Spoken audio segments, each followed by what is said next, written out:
Just going to drop this here real quick.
Hello Evan, I hope you have a productive day, that isn't sidetracked by hot takes.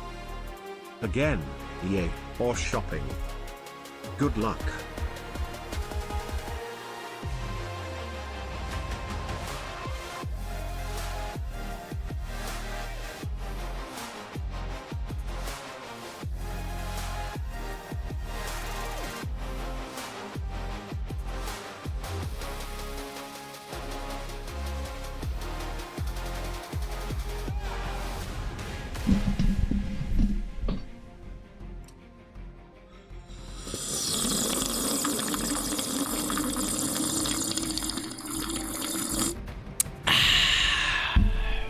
Okay, I actually need to catch this fucking Pokemon. Actually, no, wait, hold on. Get in the ball, bitch. Get in. All right. I'm gonna catch you. Don't fuck with me. All right, that's what I thought. That's what I fucking thought. Defy me, piece of shit. All right. Oh God, it's gonna be a good day, man. I feel it. I'm so, dude, I'm in such a good mood this morning. I have the best project to work on today. The best stream I can put here for some suck. Come on, man. I'm in the middle of it. Really? Fucking really? In the middle of the intro? All right, listen, man. Maybe someday, maybe someday I'll be taken seriously. I mean, L2 tried really hard, and like, what a legend, man. Like, that's an intro. Holy shit! And then fucking Aduria just comes in and dunks on me. Well, regardless, thank you for 690 bits, Aduria. I appreciate it, even if you're just here for some suck. Nix, thank you for the 18 months, and DC, thank you for the 15 months. Thank you both of y'all. Nix, I will try. We will have a productive day. I will not fail, because we have a shortened stream schedule this week. No Friday stream, and tomorrow's gonna be requests, probably. So you're right. I gotta have a productive day. But I appreciate the 18 months. That means a lot to me. Thank you, Nix, and thank you, DC, for dropping this up real quick. L2, Dorkin, Ahsoka Day. How was it? I enjoyed it. I got emotional. I felt things yesterday when I was watching Ahsoka that I hadn't felt since. What's going on, Tari? Good to see you, bro. Who am I missing? I gotta say hi, everybody. Good to see you, DC. By Long, what's up? Dognus, you're here for some world building. Listen, Dognus, we are world building. We're world building today in a more sophisticated way than any other world builder on Twitch does. You see, all these world builders say, I choose writing instead of art. Do you know the primary reason why world builders on Twitch choose to do world building via writing and not art? They say it's better for storytelling. A piece of art doesn't convey the full backstory of something. They say all these things, all these reasons, all these excuses, just because they're terrible at art. Exactly. Nix gets it. Why do you not use art for world building? I don't know. Maybe because you can't fucking draw. So, listen, we're doing more world building. I'm just kidding. Relax. Chill. Your favorite world builder on Twitch. They do a good job. They're a good boy. Relax. Good to see you, Azura. Sienna. What's going on, my friends? Busy. Oh, shit. Busy, Guapo, Thorkin, and Blaze are here. The chat is fully moderated. All right? Fully moderated and ready to go. It was amazing. Misty-eyed episode. Yeah, dude. That was good. That was good. That was a great. See, this series, Ahsoka just kind of got a little bit, you know, it was going slowly. And I was waiting, and then episode 5, episode yesterday, I thought it was a lot longer. I thought that was like an hour and a half episode by the end of it. I was so excited, and apparently it was only like 50 minutes or whatever. So that was the thing. The king of disappointment is back, Bo, before me. DC, thank you for the 420 bits. DC, what do you think the 420 bit alert should be? I need an alert variation. I don't have a sound, like we have a 690 bit alert. I feel like there's been requests for a 420 bit alert, but I don't have any good sound clips or anything that I can use for a 420 bit cheer. But I need one. What do you think we should do? Thank you for the 420 bits. That is a lot of bits, my friend. That is a substantial amount of bits. All right. Unaduria just paid for Yuna's ability to eat for the entire week. All right. Think about that. My dog eats this week because of you guys and your generosity. So thank you both of y'all. I appreciate that. People meet or whatever. We're here to moderate mediocrity. You mean your moderation is mediocrity, or you're moderating mediocrity, or you're moderating while I'm making mediocrity? I feel or is all like three? You should ask Steph for a short clip for 420. Should I just have a clip of like a video that her pops up of just her giving a thumbs up or whatever? That's what you get for 420 bits. Is that what you get? Now it's going, it's paced really well. I enjoyed it. I felt like I was watching a movie. I thought it was like an hour and a half. And I looked at my watch at the end and I was like, wait, how is that 50 minutes? Like, I don't know about you, L2, but I haven't gone back and watched Star Wars TV shows, live action ones, like I rewatch movies or the animated series, and I don't know why. I don't know why. I have hypotheses. Partly, I feel like maybe the live action shows. If I were to put if you had to pin me down right now and say, Evan, why do you think that you don't like to rewatch the live actions as much as you like to rewatch the animated and the movies? I think it's because they have episodes, so many episodes that set something up. That the episode itself on its own is maybe not all that interesting. Nothing really happens in it, or whatever, or it's dependent on not knowing what happens in the next episode, right? But like a movie you can watch over and over again. But I think I want to watch that Ahsoka episode again. I think I want to watch it again tonight because there's a lot of cool parallels and stuff. Filoni does nothing by accident. All right, parallels of scenes from old Clone Wars and Rebel stuff. So, God King Skullvault for 420 bits. That's yes. Hold on. You are absolutely right, Thorkin. Let me get up the wow head sounds. You are absolutely right. Scovald. Let me get that up so I remind myself to do it. Wait, God King? Wait, why isn't Scovald show up in here? Of that kid on the computer who just turns to face the camera and nods will give the thumbs up. No alert noise is just that. No alert noise for 420 bits? 0? And I have to ignore it completely? Okay, I have the God King Scovald list up here. I will try and find it. Wait, is this it? If these false champions will not yield No. the ages by choice, don't think you stand a chance simply because you have come. No, where is the Scovald? Minions of the League. No. You again? All right, I'll find it later. Oh, you found it. Oh, wait, is this it? No, I too have proved my worth, Odin. I am God King Scovald. These mortals dare not challenge my claim to the ages. It's 14 seconds long. It's maybe I cut it down to just the first half, but there. Thank you, Thorkin. I'll leave that up for after stream today. Thanks, man. There's also threaded voice lines from mod chat. There is, yeah, but it doesn't have the we didn't put links to it yet, did we? A sound clip of you yelling at another one of you going "fuck you, dude." Oh, can you send me that one? I think it's pretty good. Someone cheers 420 bits and I just say "fuck you, dude." Yeah, that's pretty good. What? Okay. Do the "here for some suck" soundbite, but in front of the smoking a blunt sound effect. No, stop. I don't want to be. I don't actually want to be associated. Listen, I got nothing. Nothing against smoking weed, but I have never. I don't want to be. I don't want people thinking I'm just fucking high out of my mind the entire time. So relax, bro. I'm not doing no shit like that. Okay.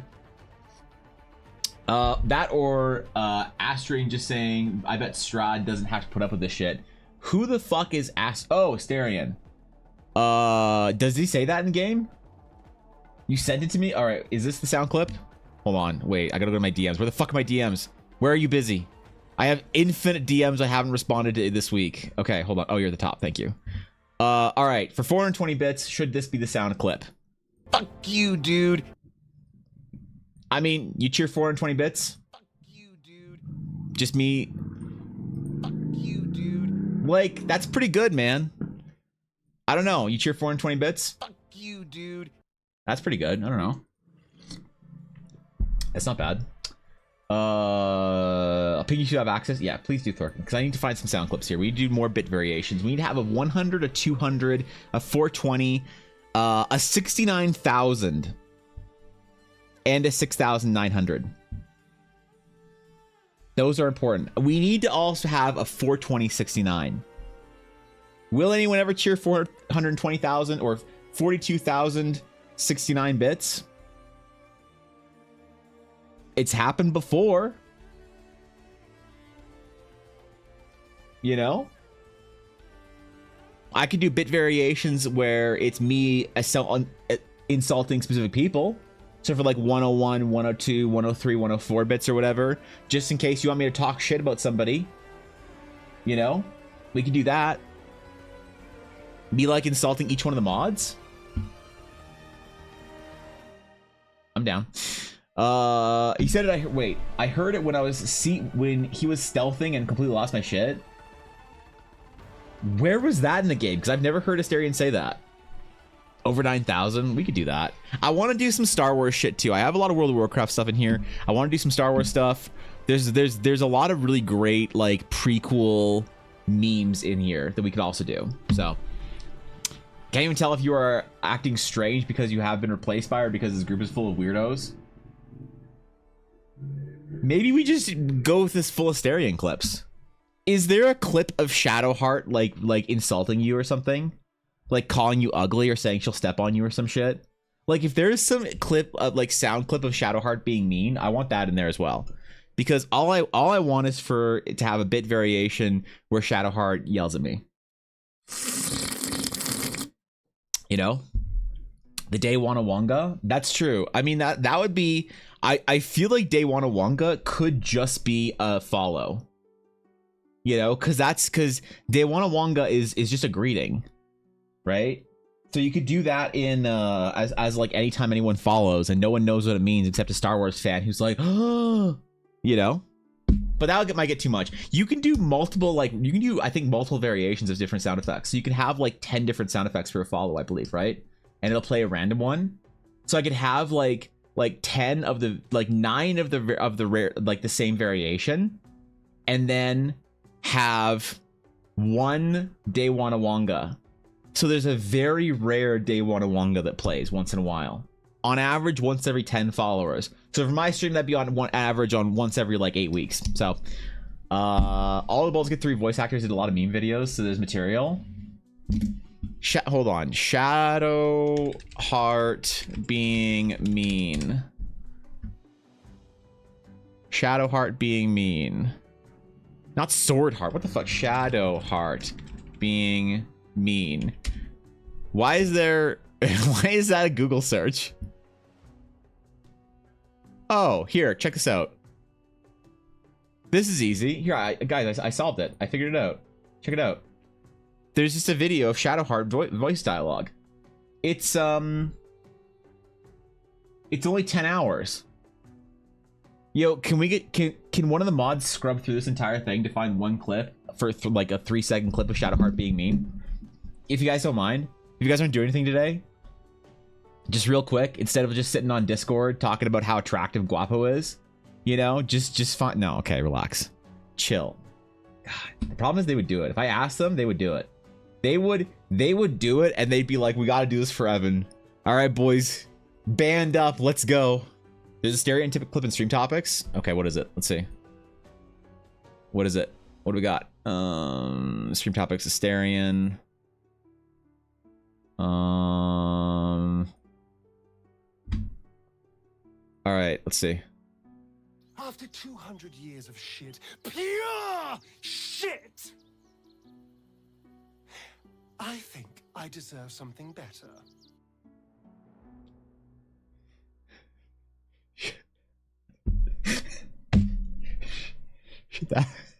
Should that be the 2-year sub notification? Should that be the 24-month sub notification? You've been here for 24 months, you sub for 2 years. After 200 years of shit, pure shit. All right. I think I deserve something better. Okay. I don't know what tool to use to rip audio off of YouTube, but I'm sure there's one online that I can just put the YouTube link in or whatever, right? All right, I'll do that. That'll be our 2-year sub. That'll be our 2-year sub message, okay? Just Asterion complaining about how he deserves something better. YouTube to MP3. Thank you. YouTube to MP3. Excellent. Thank you. I appreciate that. There it is. Okay, cool. Thank you, Christian. I appreciate that. Those two words are perfect. The entire thing is beautiful. Just the idea of like I kind of like the idea of insulting people for being subbed for a long time, right? You know, like I don't know, it just feels kind of nice. Like the first year it's like this big, you know, event sound, like, oh shit, you know, you've been subbed for a whole year. That's a long time, bro. Damn, thanks, man. That's great. And then from that point, anytime, any big sub milestone, anytime you earn a new badge or whatever, it's just talking shit. That feels very on brand, you know? Especially coming up this year, we have 4 years coming up in the next 6 months or so. 4-year subs will be a thing in April. Can you believe that? There's only like 3 people. Actually, how many? Hold on. Twitch.tv/Evan Blair Art. I have a leaderboard thing from Stream Elements or Streamlabs, right? On my channel? In one of my panels? Am I mistaken? Is it not there? Celebrate September. I'm not subbing to myself, Twitch. Fuck you. Leave me alone. Yeah, okay. All right, there it is. There it is. In the panels. In the panels. You can go subs. So the person with the people with the most subs are Cobalt. Why is Cobalt have the most subs? When okay, whatever. Cobalt, Ella, and Dashto.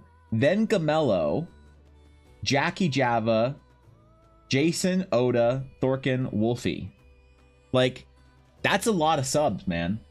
And all these people are going to come up on a 4-year sub, and we need to find some amazing sound effect that insults not only their personality but their dignity as humans for staying subbed to my stream for 4 months or 4 years, right? Like the level of insult needs to increase every year you say subs to me, right? Every time you forget to cancel a sub for an entire year, it needs to go up. So I don't know how to do that, but I like that the Asterion clip is perfect for the 2-year sub. So thank you. That's a work of art, Nix. Thank you for that. Next month you get 3 years. That's pretty good. That's pretty good. Thorkin, I had a dream last night that I died in hardcore. I haven't played hardcore in like a week and a half, but I had a dream that I died. I had a dream that I died at level 28 in Razorfen Downs. I'm nowhere near 28, and I'm not in. I have no intention of going in Razorfen Downs. Why'd I have a nightmare about it? I don't know. We can get the cut audio for after 2 years. Yeah, okay, fair enough. WoW nightmares, dude. I had 2 weird dreams last night. I had a dream that I died in World of Warcraft hardcore, and then I had a dream that I left my stream on, and I started watching YouTube videos, and people made fun of me for it because they could hear what YouTube videos I was watching.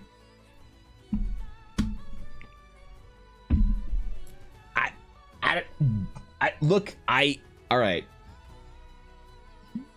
Check your mail. You won't die. What's in my mail? Shit, I haven't checked my mail. I haven't been on in like a week and a half. I've been too busy with getting Ella ready for the convention. So, I'll hop on tonight and hit my mail. But I probably won't be able to play until Monday until I get back from the con. So, it's 28.5 years worth of subs just from those 10. Wait, really? Shit. That's insane. That's like actually a lot of stuff. Okay, thank you, Thorkin. I appreciate it, bro. You don't have to send me so much shit, bro. You already sent me like a wicked gun and all that. I'm taking it slow though, so thank you. What were you watching in your YouTube in your dreams? I think it was an Asmongold video complaining about Starfield. I think it was just Asmongold complaining about Starfield. It wasn't like anything bad either. It was just something like when I get off stream, sometimes I like put YouTube on my phone and like go downstairs and make myself something to eat or go work out or whatever. But I'll like often like see what videos Asmon's made because I really like Asmon. I know a lot of people are polarized on it, but I actually really like Asmon. And so it was just some random Asmon video. It wasn't anything about anything like it wasn't like I was watching like an Andrew Tate how to get bitches video or some shit or some cringy like fucking, you know, I don't know, how your characters impress Matt Mercer or some shit. Like it wasn't anything even weird. So prophecy, don't try and stop it. We all know what happens if you do. That's true. I don't want to end up in the world between worlds. That'd be bad. Yeah, Asmund played about something. No way. I know you don't like Asmund, Aduri, but I think his takes about Starfield and games are good. I like it. He was just complaining about Starfield, which I want to play Starfield, but I'm not going to until the bugs are fixed and there's more mods. That's how I'm going to play Starfield when all that's good, when all that's figured out and done. Until then, zero sound clip sent. What's sound clip? You ripped it for me. Oh, thank you. After 2 years of shit, pure shit, I think I deserve something better. Okay, one sec. Ella's calling me. Hold on.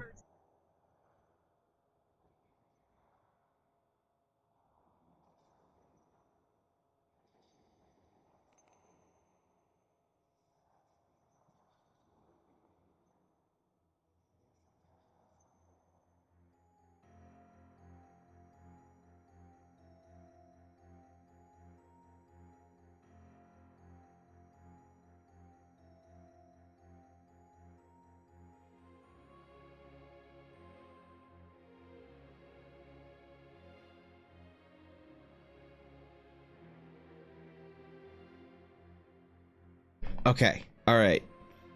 We're good. Sorry about that. Okay. Wait. I don't just like him. Just don't watch him. He has a lot. He has a lot of takes all over the board. Yeah. True. I don't. Dude. I never call Ella babe. I never understand the babing of couples. As so far as like maybe I'm just too old for that shit. Maybe I'm a boomer. But I've never once in my life referred to Ella as babe. I just.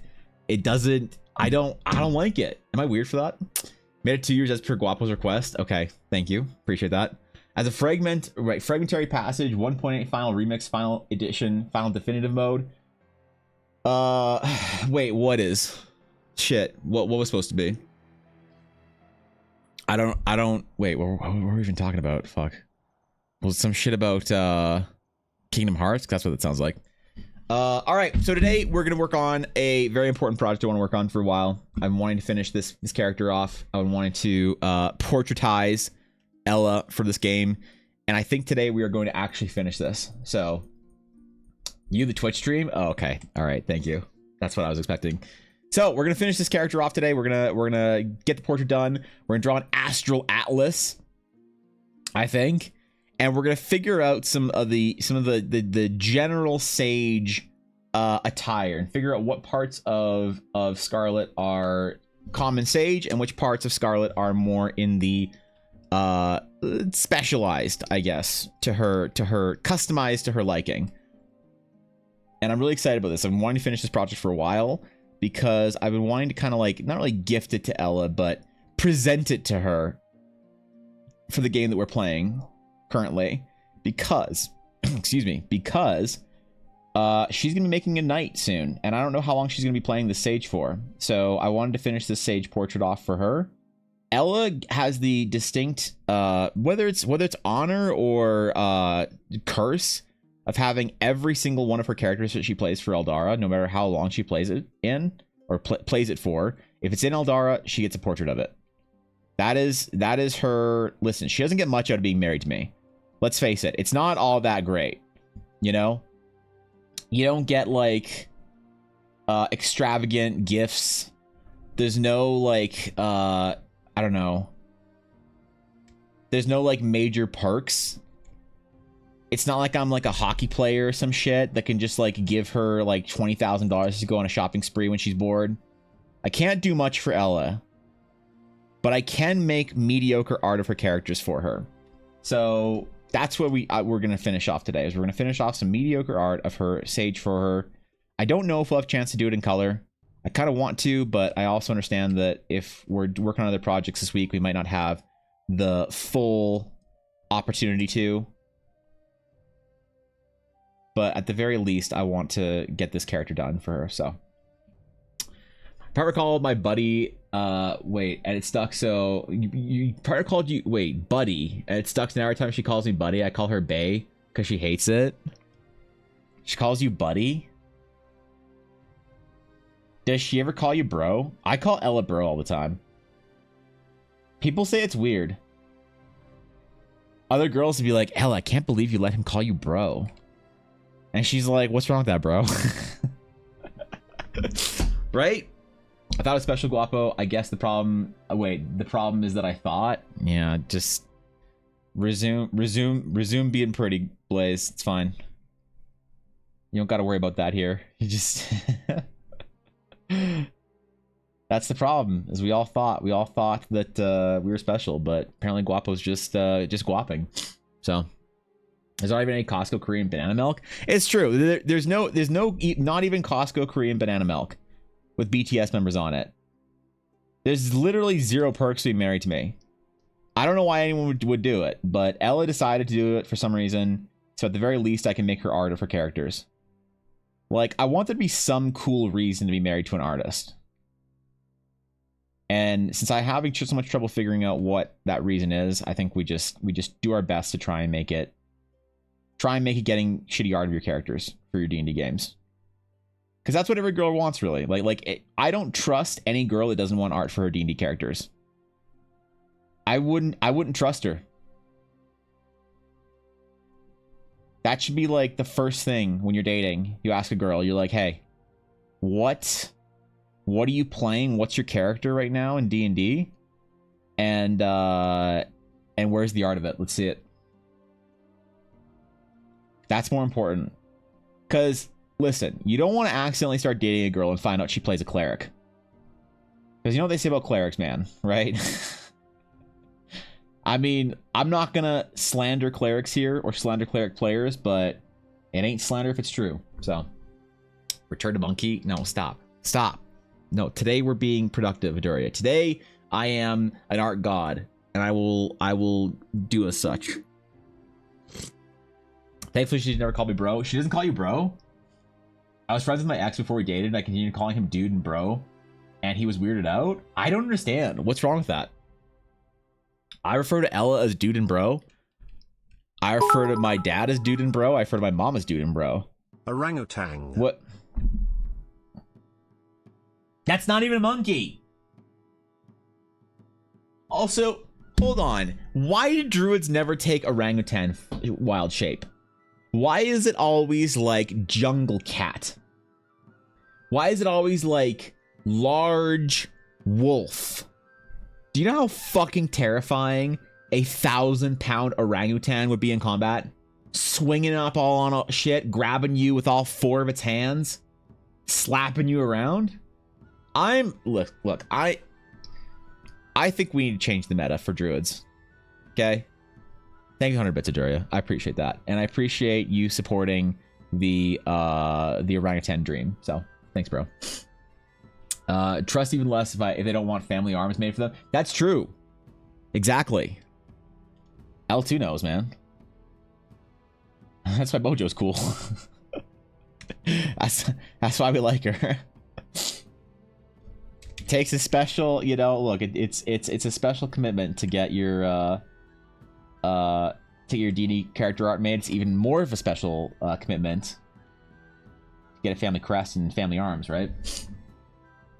Druids can also return to crab, evolve to crab. Why is it return to monkey and never ascend to monkey? Why are we always talking about returning to monkey, but we never ascend into monkey? As if being monkey is not the optimal form. I don't know. I think druids should just try harder in general. I'm not mad at druid players. I'm just disappointed. Every time Dashto turns into an animal in our game, he turns into a fucking bear. Every single time. He just says wild shape and I get the bear token out. I don't even have to ask him what he wants to do or what he wants to be. It's always just assumed. One of these days, though, he's going to surprise me. He's going to say, I wild shape, Evan. I'll be like, all right. You guys see a giant bear appear? Nope. I wild shape into a majestic crab. Evolved crab, turn to monkey, ascend to bear. We're not doing bear. Stop it. There's no bear at all. We're removing the bear meta from druids in general.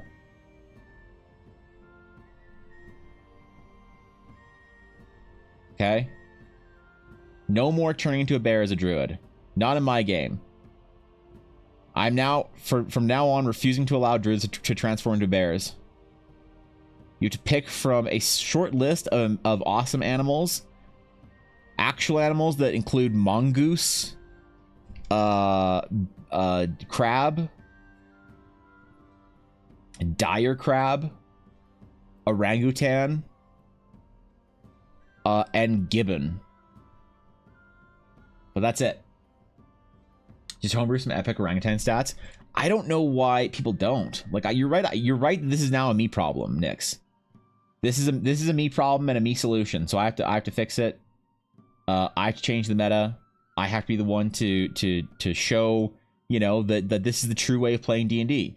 Because I never want to shame anyone for playing D&D wrong. I think that a lot of times on the internet we get bogged down in the idea of you're playing D&D the right or wrong way. It's like you're RPing too much. You're not RPing enough.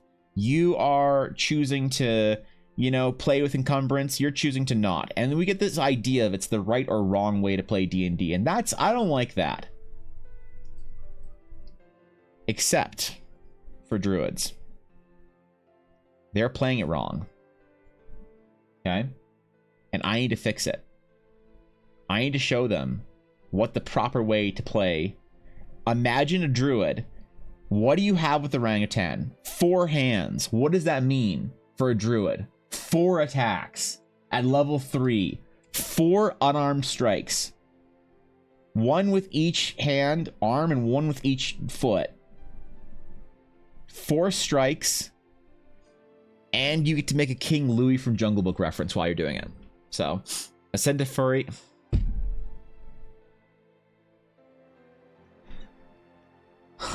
Christ. Legitimately, what percentage of Druid players do you think are just furries? Legitimately, like honestly, like an actual number, because I think the number is actually like, I think it's a lot lower than people would think, but I think that it's higher than it sounds. I think it's like a solid like 15%. I think it's like a solid 15%, which is like a lot of the players, right? That's like tens of thousands of D&D players are just living out their furry fantasy. It's a lot, man. You're like 15%, that's nothing, Evan. That represents tens of thousands of players all across the world. Like I said, I think it's higher than it sounds. Tabaxi, on the other hand, is another story. Okay, it's Tabaxi Druid. It's a 3-digit number. Tabaxi Druid is a full. That's like tens of players. All right. It's okay. Well, maybe it's true for druids. Actually, yeah, that might be a good point, Daria. 69% ironically, probably at least 60. Tabaxi percent a lot higher. Is Tabaxi the worst D&D race for that, or the worst D&D option between like Druid and Tabaxi and everything? If you see a Tabaxi player, you know you're dealing with a furry kind of thing, or what? Like, what I want to speak to a Tabaxi player and ask them to make the case for why Tabaxi isn't a degenerate furry reference in their D&D character, because I'm sure that somebody thinks it isn't. Somebody out there is playing a Tabaxi and is like, I am just referencing a cool like jungle cat from like He-Man era days of fantasy or something like that. Like, somebody has a rationalization out there, whether it's real or just copium, I don't know, but somebody would have an actual rationale for it. And I'm so curious. I'm really curious as to what that rationale would be. You know?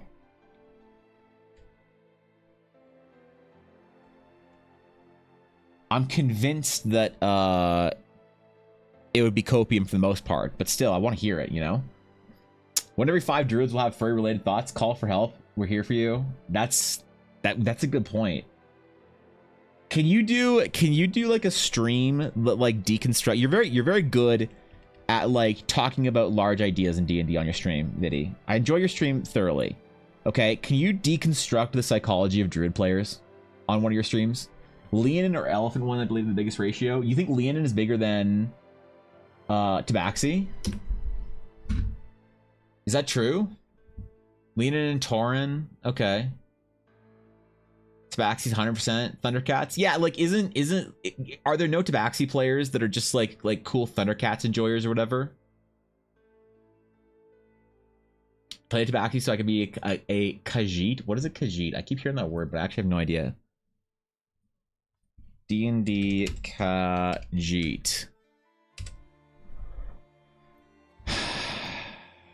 Oh, they're just different cat people, right? I thought it was like cat people from the desert or some shit. Or is that Skyrim? Khajiit are furries too? I mean... Safe search blurring is on. What? Dude, why is it that when I search D&D Khajiit, I get this alert from Google that says safe search blurring is on?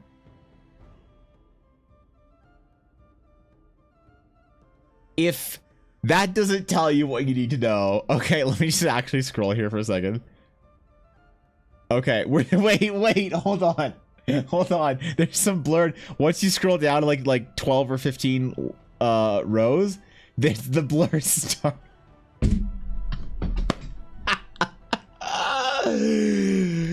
Dude, it's even Google knows. Hold on, D&D. Let's see. What's another Gith Yankee? Gith Yankee. You search D&D Gith Yankee, you get no safe search blurring warning. 0. What if we search D&D Tabaxi? Just... No. So the Khajiit are more degenerate. Khajiit has wares if you have coin. Oh, please no. I don't want their wares. I don't want it to deal with the Khajiit whatsoever. If you see a Khajiit bard or a Tabaxi bard, just X the inn, burn it down. Your DM, if your DM has a problem with it, then they weren't thinking of your best interest as a player. Searching anything about Skyrim characters? Is that what it is? I had a player pick Tabaxi so they could abuse the movement perk. Is that the only reason? They're a power gamer. That's the only reason. The fact that safe search blur was on was an announcement that Google had to make to me. Is not the reason. No, they were a Tabaxi because they wanted the movement bonuses. You have to understand, this is about min-maxing. My fucking ass. Holy shit. D&D players are such degenerates, man.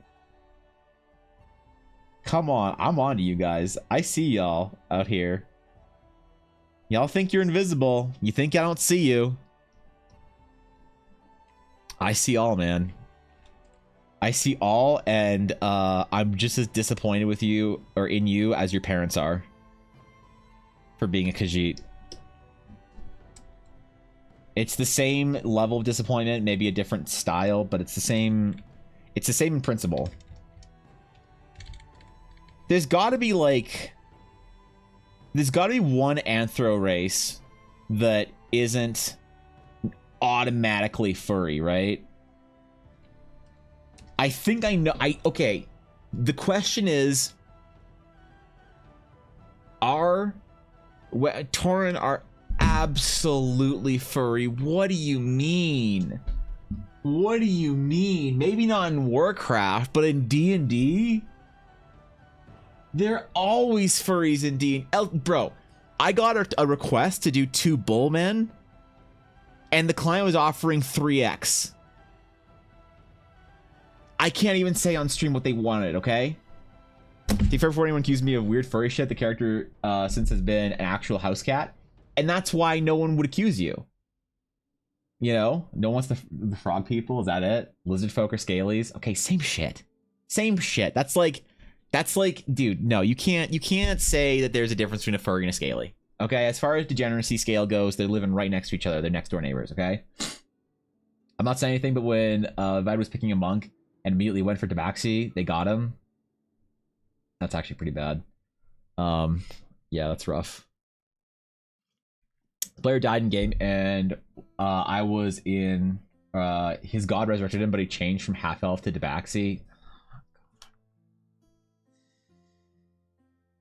Okay, let me propose an idea. Perhaps werewolf players are the exception. Because I don't think anyone would accuse Chetney from Critical Role of being some furry bait shit. Alright? He plays it like old school horror. Right? And I think that's maybe like part of the exception. Is werewolves. But only if you're playing werewolves like old school horror. If you're playing werewolves like big strong wolf boys, then yes, obviously. But if you're playing them like old school horror, I feel like you get a pass. But you really have to try, man. You really have to try and play them like old school horror. That is actually super difficult to do. And again, nothing wrong with being a furry in a D&D game. If you want to be a furry in a D&D game, no hate, all the love to you. But we gotta talk about this. We talk about the weebs, we talk about the furries. Okay? Obviously, we had a big long discussion about the most weeb player choices. Paladins, very weeb. Half-elves, the most weeb. Okay? Am I furry if I want to play a werebear? Probably.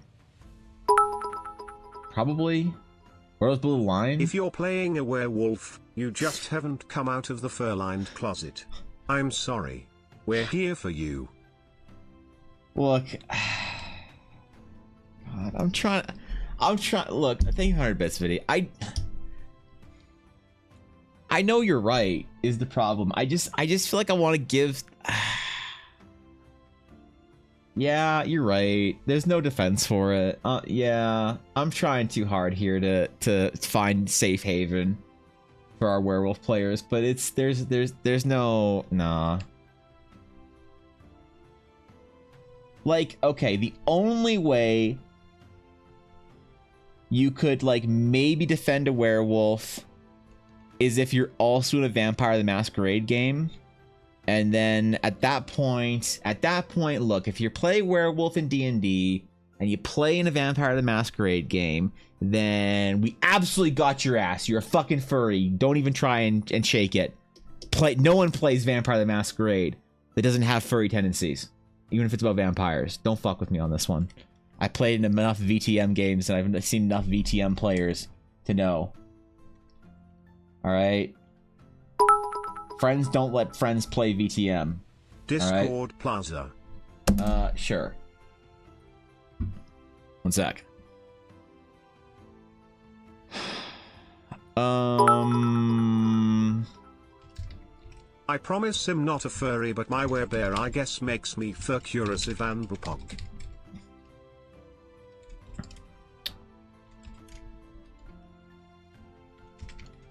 Wait, what? Hold on, I was typing. What just, my brain just didn't register. Wait, my werebear guess makes me furious. Okay,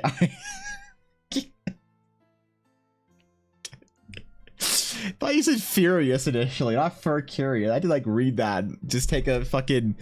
All right, goddamn. Okay, what? Jesus, DC. Okay. Evan just called himself a furry. Nobody plays Vampires Masquerade without furry tendencies. He's played it. Unless there is one situation. While I'm typing L, we'll see if you can guess it. What is the one situation that is acceptable to play Vampire the Masquerade that you can't be blamed for? The one case scenario that you can't be blamed for if you're playing Vampire the Masquerade that doesn't automatically make you furry or anything else associated with VTM. Alright? I'll give you a second to figure out while I try and figure some shit out with L at the con. One sec. This is actually time sensitive, so just give me 1 second here.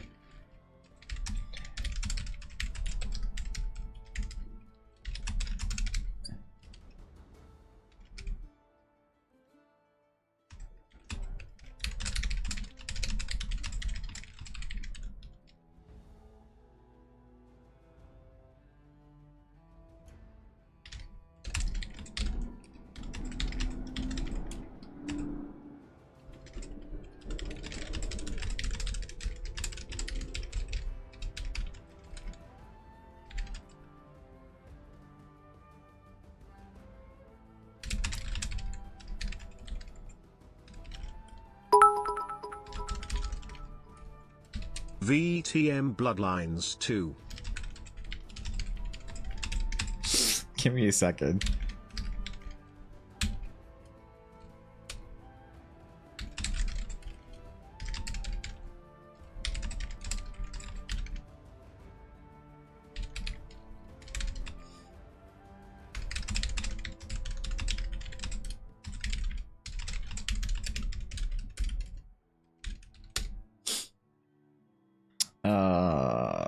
One second. Shit. Maybe maybe I need to call Ella. We have a small problem, a small setback for the convention we need to figure out today.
Okay, shit. I'm sorry. Give me 1 second, guys. I have to call Ella.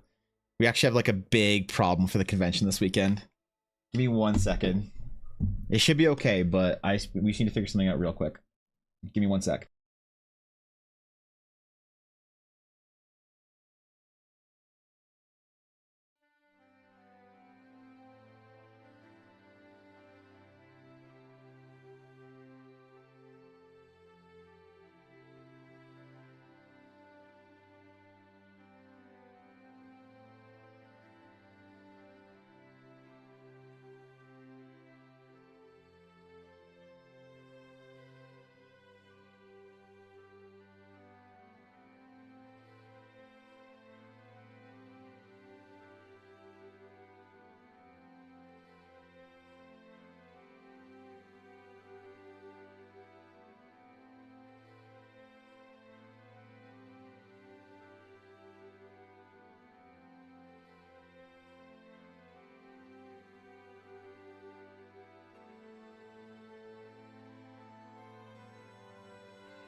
All right. Sorry about that. Crisis averted. So Ella and I were gonna leave. So here's the plan. Here's the problem. Here's what we had to figure out. So Ella and I are going to the convention on Blackwater. Yo, is that you, Em? What's going on? What's good? Good to see you. So we were going to go to the convention in Edmonton. Okay. Dude, I don't know. I don't ever want to be like, yo, what's up? Hi, Em. When I don't know who's on like the account. I don't know if there's anybody else ever on the account. So I don't know, man. I don't know, but it's always awkward to be like, yo, what's up, Blackwater? Because okay, you get it. Anyway, what's up, Em? So unless it's live, it's always me. Oh, really? Oh, okay. All right. That makes it easier. Okay, cool. Yo, guys, go follow Blackwater. They're one of my favorites out there. So here's the problem. So Ella and I are going to the convention in Edmonton. All right. Ella Blackwood, massive dice maker, famous across the world, legendary dice human. Okay, that's Ella. Ella was going to go to the Edmonton convention. Ella and I were going to go to the Edmonton convention this weekend to sell her dice. Isn't that awesome? PogChamp. I was going to be at the convention with Ella. It was going to be me and Ella at the convention in Edmonton. That was the plan.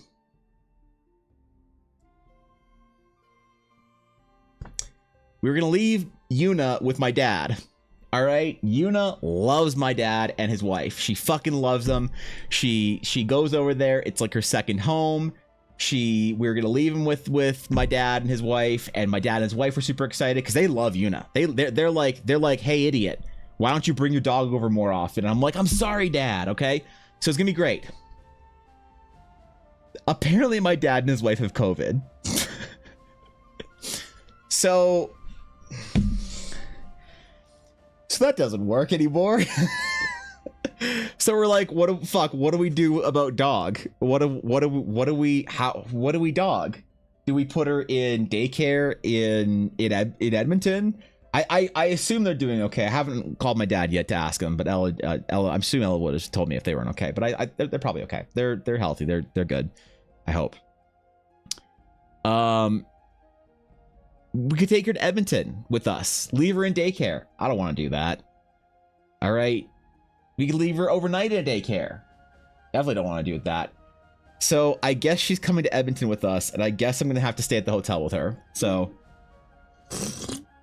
I am going to have 3 days alone in the hotel room with my gremlin dog. I'll probably be at the convention for a little bit. We might put her in daycare for a day while we're there, or have some friends watch her at the hotel. But I guess I won't be at the convention now. I guess I won't go and help Ella. We have 2 friends that are going to Edmonton that always sort of hang around the booth and help Ella out and stuff. So I guess I might. I don't know if I'll be there. I am coming to Edmonton, Soja. It's just stream. Should I just stream for 3 days? Just do a subathon from a hotel room. Just do it from my fucking phone.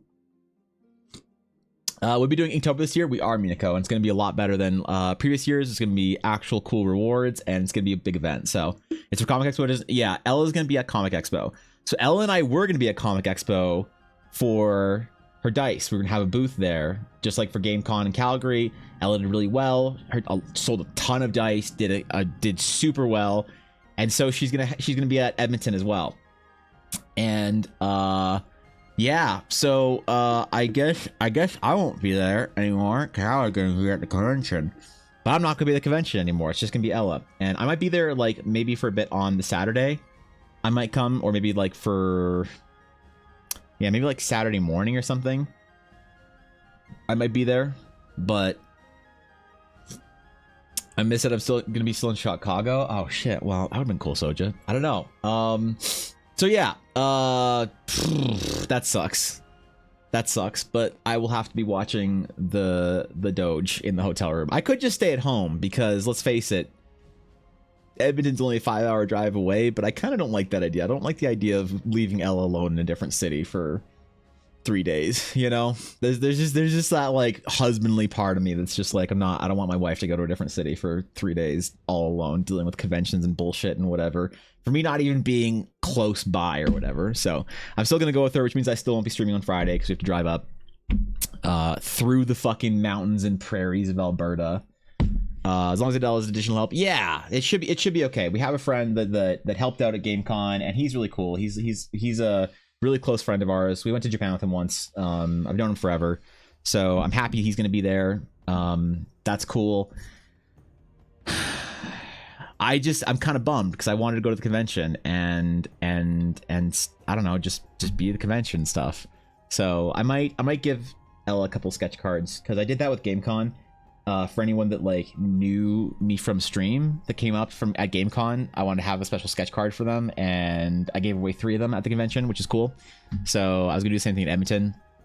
I'm not like convention famous, all right? Let's relax here. But a couple people did come to the Calgary GameCon that knew me from stream, and I wanted to have something cool for them. So I might just give those to Ella. So if you find the Blackwood Dice booth, you can go say hi to her or whatever. Went to Gen Con solo, which was actually a blast. Tim stayed at home with the kiddos. Next year we're both gonna go. Yeah, but that's Gen Con. Gen Con's fun. You go to Gen Con, you go you get to do tons of cool shit in Gen Con. You get to go around, you get to call Mandari short. You get to like go see like all the cool streamers and people that you know, right? Edmonton is Edmonton. Yeah, I wanted to go. Unfortunately, it is a bit different because Elle's also like running a booth, and there's a lot of pack like setup and takedown that I wanted to help her with. So maybe I'll like be able to help her with that part of it and leave Yuna in a crate at the hotel for a couple of hours. Yuna's fine for a couple of hours alone. But yeah, it's gonna be weird. I feel bad. Actually, I might be going to Gen Con as well. Ella got invited by another dice maker, a really big dice maker, to share their booth with her, actually. So she has like a somewhat solid invitation to share a booth at Gen Con, which I know is like crazy because getting a booth at Gen Con on your own takes like years or whatever. I want to go anyway just because like I wanted to see like you guys, and I wanted to see like Careful Cantrip and a couple other friends and Dag and Mandari. The problem is I've known Faye for years, and I'm kind of afraid to meet her in person. I'm afraid that if I meet her in person, she's gonna ask me for free art. Like I don't want to, you know, I don't want to be like, I don't want to finally meet a friend after like, I guess Gen Con would be 4.5 years, and the first thing she says to me is, "Where's my map?" You know, I don't want to ruin that moment for us. So, Edmonton was notable enough to make it into my post APOC campaign setting last week. Really, fucking Edmonton. Edmonton city motto ain't nothing but the mall. Look, Edmonton has lots of great things. They have a river valley and the mall. Viddy, thank you for the gifted sub. I appreciate that. Thank you for saving M from ad hell. That's ruthless of Twitch. The unsubscribed experience on Twitch for advertisements is just not okay. So thanks for that, Viddy. I appreciate that. So did Calgary, but that was more based in obscurity. Calgary is a bigger city, but it's not the capital of Alberta, so nobody cares about it. It doesn't have the parliament, the provincial parliament building, or legislature. Sorry, some people call it the parliament, but it's like a provincial parliament. It's not a provincial parliament; it's a legislature. Some people call it the provincial parliament anyway. So it has the provincial legislature building. It has all the government workers. It has all the sad people because they're further north. But like, here's the thing: no matter how much shit we talk about Edmonton and Calgary, the thing is, the difference is that people who live in Edmonton, they don't think their city sucks. They think their city's great. And so that's why we talk shit about it, because they like their city. People in Calgary know that our city sucks. It's like, that's the one thing that connects all central Canada. Like from Calgary to Winnipeg to Regina to Saskatoon. These are all real Canadian cities, by the way. All these cities, we all know that we suck. Okay? That we're not Vancouver, and it's fine. Okay, but the problem is Edmonton is the only city that doesn't know it sucks. So that's why every other prairie town and prairie city shit talks Edmonton. As Edmonton's like, yo guys, we have culture. It's like, shut up. You have the Oilers. Fuck off. No one likes your city. Just like no one likes any of our cities. So Taylor Swift doesn't come to any of our cities. But that's fine. I'm fine being in an obscure part of the world. It's kind of nice. Anyway, so yeah, I guess change of plans. I will not be at the Edmonton Fan Expo, unfortunately. I will be at a hotel in Edmonton watching my dog. It's Garbaggio. Yeah, what, dude? They all suck, man. Maybe you should finish the map before you meet her. That way she can ask for new free art. If I finish the map for Faye, that's the problem exactly. I can't finish Faye's map for her because then she'll ask for more free art. Okay? Then she'll be like, "Where's my character?" You know, I don't know. I don't know where your character is. Like, fucking relax, bro. I did want to start doing more fan art of like my friends' characters on Twitch and stuff like that. So I did one of Mandaria's characters. I did Ember. I've done some of Phoenix's characters. I've done some of my VTuber friends as characters. I need to do, who's next on my list? I don't know. I need to do some more character art for friends on Twitch, but it can't be Faye. She's already got one, so she can't ask for that. I worked with Rolacrit. It was awesome, and there was the parties. Dude, I hear the parties are pretty good in Gen Con. I'm not much of a party person, but I might go just to be there, man. But I don't know. I think I'm not popular on Twitch with the D&D crowd. All right, I don't know if you've noticed this, but I'm not popular. Lots of people think that I shouldn't be in the D&D category. Lots of hot takes from D&D streamers about how I should be in the art category, not the D&D category. Even though all I do is draw my D&D characters and do my world building via art. But I'm afraid I'll go to Gen Con and be ostracized. Like, what is he doing here? This is for D&D nerds, not art idiots, right? I don't want to face the wrath of I don't want to face the wrath of like dozens of obscure who ask streamers. Come on, that's not cool. Anyway, we got to finish this character piece for Ella today because goddamn, I got my whole plans for the weekend were screwed now. Offers all the Blackwater characters tenderly in my hands for art. If you send me the reference for your character, I'm sorry, I forget what your character's name is. I'm so bad at remembering characters' names in different campaigns. There's so many character names to remember. But I really like your design. If you send me the reference for Shy, right? If you send me your reference, then at some point in the next, like before the end of October, I will try and do one of my weekly fan art pieces of her. If you're okay with that, if you don't mind. I always like to, you know, ask permission. I asked Ashy for permission before we did her character piece last week. I asked Alma for permission before we did her character. I asked, all right, look, I'm just Discord DM me the full res, because I don't know where you guys post your full res references. I see the shit on the stream, but like I don't know where there's like, okay, cool. Hit me up and I will, if you're cool with it, I would love to draw Shy. If that's cool. So, because I want to do more stuff. I found a lot of fulfillment, you know, honestly, because I know some people were wondering why I chose to start doing, like, to take time away from my world building to do like friends characters and stuff on stream recently, and it's been really good. Like, I don't know if you guys have noticed, but I've been in a much better, like, sort of place. I don't want to say the mood, because I feel like I try and be in a good mood every day on stream, but I've been really excited about my projects, because sometimes it's really nice to take a break from like your world building and everything you're doing. It's nice to take a break from that and just sort of like do a project you want to do that doesn't have this like weight of like your own world building. You're just doing a cool character design, you know, and that's all there is to it. There's not really this like big thing about it. It's not this like massive, like stressful, oh, I gotta like figure out the story and the word and the everything that goes with this character. You can just do a cool character design, like put your own little spin on it and chill out. And yeah, I don't know, it's fun. So I've been enjoying doing like a project like that every couple of weeks, and I wanted to turn Fishy into a D&D character at some point in time soon. But after that, after we draw Fishy as a D&D character, I kind of wanted to do like, I don't know, I wanted to like do some D&D characters from some of the streams that I watch. And yeah, I don't know, man. It's been fun. It's been fun to take my mind off stuff for a little while. We'll get an Evanable posse together. They won't mess with you. Do you think, here's the thing, if I could have like a bunch of like a posse at Gen Con of D&D nerds, do you think that would make me a legitimate addition? Do you think they'd have to, the D&D streamers would have to accept me? Do you think they'd be forced to acknowledge me as a D&D streamer? Even though I'm better at art than them. I'm sorry. I mean, I make art instead of them. No, I'm kidding. I'm not trying to be toxic. It's just funny. All right. We just got jokes. Relax.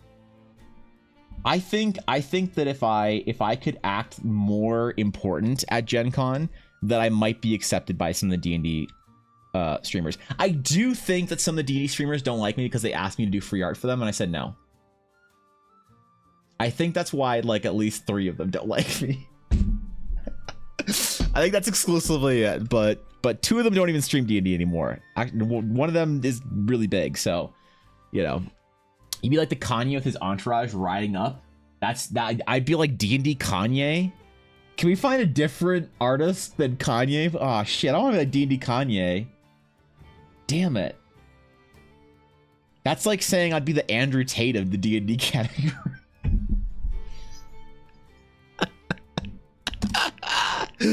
I gotta start the Taylor Swift of the D&D category. Okay, come on, man. I don't want people killing other people for me. Okay, I want like a posse of people that are like that like make me look important, not a bunch of people that are willing to draw blood for me. Okay, I don't want to be like the Taylor Swift of the D&D category either. Okay, that's just rude. Your time is valuable. No, you don't understand, M. The exposure would be just insane. That's the whole point of it is, Evan, you don't understand the kind of exposure that our stream gets. No, it's fine. I haven't been asked to do free art for anyone's D&D game in at least like 6 months, so I can't meme on it too hard. People been nice about it. It's okay. But yeah, a couple of streamers don't even stream D&D anymore, so it's fine, right? I don't have to worry about it. That's the burden of being an artist on Twitch, man. You gotta take the punches. You gotta roll with it. Which is one of the reasons kind of why I also want to do more art for like, that's why one of the reasons why I started doing art for like my friends on Twitch, just because when I did the piece for Amma, so I'll give you guys I'll spill a little bit of tea, just a smidge of it, okay, just a little bit of drama, just because it's funny. We're not gonna farm drama. So I was asked by a VTuber if I wanted to do art for them for their D&D thing, and I was like, oh great, I'm actually busy. I'm sorry. My commissions aren't open. They're like, oh, not a commission. Just like if you want to do art for it, it'll be like great to like show your art to my community. And I was like, oh, sorry, I don't have time to not be doing commissions and not charging pieces. And they were all mad at me that I didn't want to do it, that I was like didn't do the art for them or whatever. So that's why I just asked Amma if I could do art for her, just completely whatever, like off the something, just because I knew they would see that I'm just doing other VTubers for, for the fun of it. And I wanted to draw Amma at some point in time, and I was like, fuck it, now, why not? Now, I guess, now we're doing it. So there's a little bit of vengefulness behind it. I wasn't quite ready to start doing like fan art and of my friends and stuff, their D&D characters and like of my friends' VTuber models, just quite yet. But I accelerated the process by a couple of weeks, maybe like a month or two, just because of spite. So I don't know if that makes me petty or not, but who doesn't understand this point? You can't ask for free art. I don't know. Maybe I think they made an argument about AI or something like that. Who cares? If you want a post to make you look important, then you don't want D&D people. At Gen Con you do though, right? Do I want to be Ed Sheeran? Do I want to be the Ed Sheeran of the D&D category? Maybe that's a good. All right, I like that video. That's good. Justin Timberlake and NSYNC. I'm not that old. Actually, I am. Shit. You used to be Evan Blair from Evan Blair Art. No need to be X from Y comparison. No, if I'm Evan Blair from Evan Blair Art, then I'm gonna walk into the Gen Con covered in Cheetos dust, and my other streamer friends are gonna look at me and be like, "Guys, let's just not." Yeah, come on. You're a legend for that. It was a little bit petty though, Viddy. It was a little bit petty. Okay. I didn't do it just because I want to be petty, but there was a little bit of pettiness built into it. And I'm not really sorry about it. I'm not really super sorry. So, I don't know what that makes me as a human, but hopefully my integrity is still intact. Hopefully. Not going to guarantee anything, okay? Hold on, expand. God, I'm so bummed I don't get to go to the convention with Ella. Fuck. Honestly, them not liking you is a bonus for us. They can go away. Why do you dislike D&D players so much, Guapo? And what do you mean they can go away? That what? You act like you'd be at Gen Con. Bro, you're in like Spain or France or some made up country in Europe or some shit. You're not coming to Gen Con. What do you mean? You're like drinking tiny coffee and talking about like I don't know, important like European politics or some shit all day with like philosophers and like scientists and shit. You're not going to Gen Con. You're not going to sit there at like 3 a.m. at Waffle House with Mendari and I complaining about people in our chat that we want to ban. Unless you want to, in which case, I had folks coming up and being like, "Are you M from Blackwater?" It's nuts that people recognize me. Really? Well, you guys are pretty huge now, right? Like, I don't know what your YouTube presence is, but your Twitch presence is pretty impressive. Hey, you guys have a big YouTube presence, don't you? Blackwater. How YouTube famous are you? Blackwater D&D. Yeah, you guys are big. What? Of course. What do you mean, dude? For D&D? Yeah, you guys are killing it. I'm so proud of my Canadians. I'm so proud of them. Yeah, that's awesome. I want to like, I will know I'm famous basically on the internet when somebody at a nerd convention asks me to sign their ass with a Sharpie. That's how I'll know. And it can't be Blaze. It can't be any of the mods. I'm not signing any of the mods' asses. All right? Maybe Guapos. But it can't be, when somebody that's not a mod in this channel asks me to sign their ass, then that's how I know that I'm Gen Con famous. Okay? LFL Canadian D&D success? Exactly, man. Come on. It's cold up here. We gotta stick together.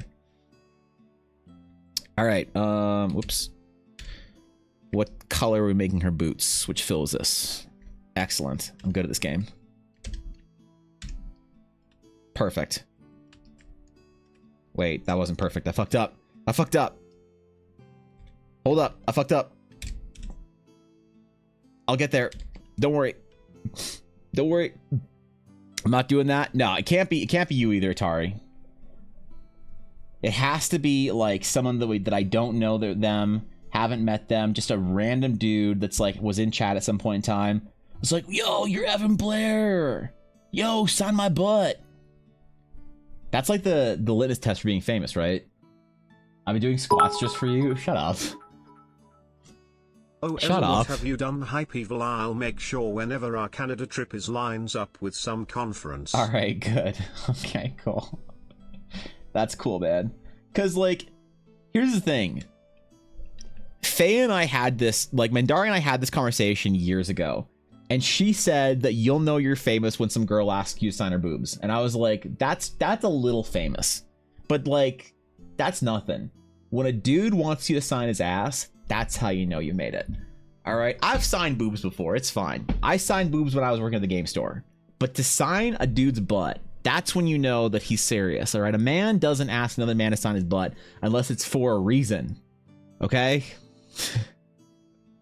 Maybe I've just been to different BlizzCons than the rest of you. But trust me, okay? The amount of ass signing I saw at BlizzCon, I saw a lineup for, I think it was Artosis or one of the StarCraft casters that was just signing dudes' butts.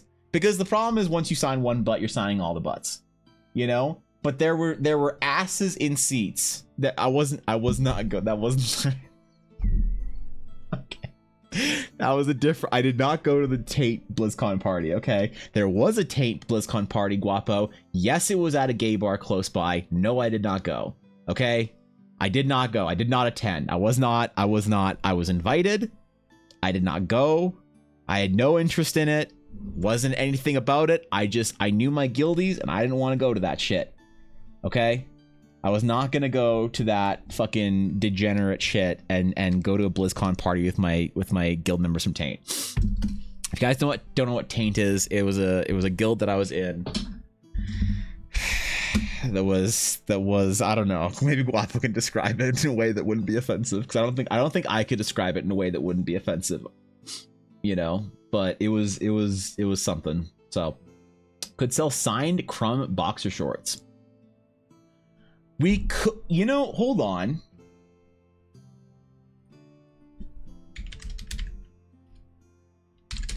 What was that What was that print the new merch store we're gonna go with? Printify?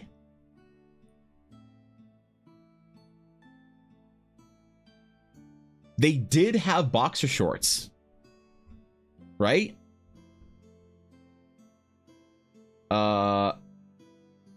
Men's clothing. Where was it? Accessories? Bottoms? No, where was it? Oh yeah, men's boxer briefs. All over print. So I could make boxers that have my signature on the back. The question is, if I made part of my merch selection on Twitch boxers that just have my signature on the ass, how many would sell? And how many of them would sell to Guapo? So... Taint is a large, well-established LGBT guild across many True. MMOs. It has the impressive ability to make you homophobic, even if you're gay. You can't say that! Wait, can you say that? Are you allowed to say that? Guapo's gay. I don't know. Is that, are you allowed to? I thought isn't that, okay. All right, whatever, sure. Coming from Guapo, then it is gospel.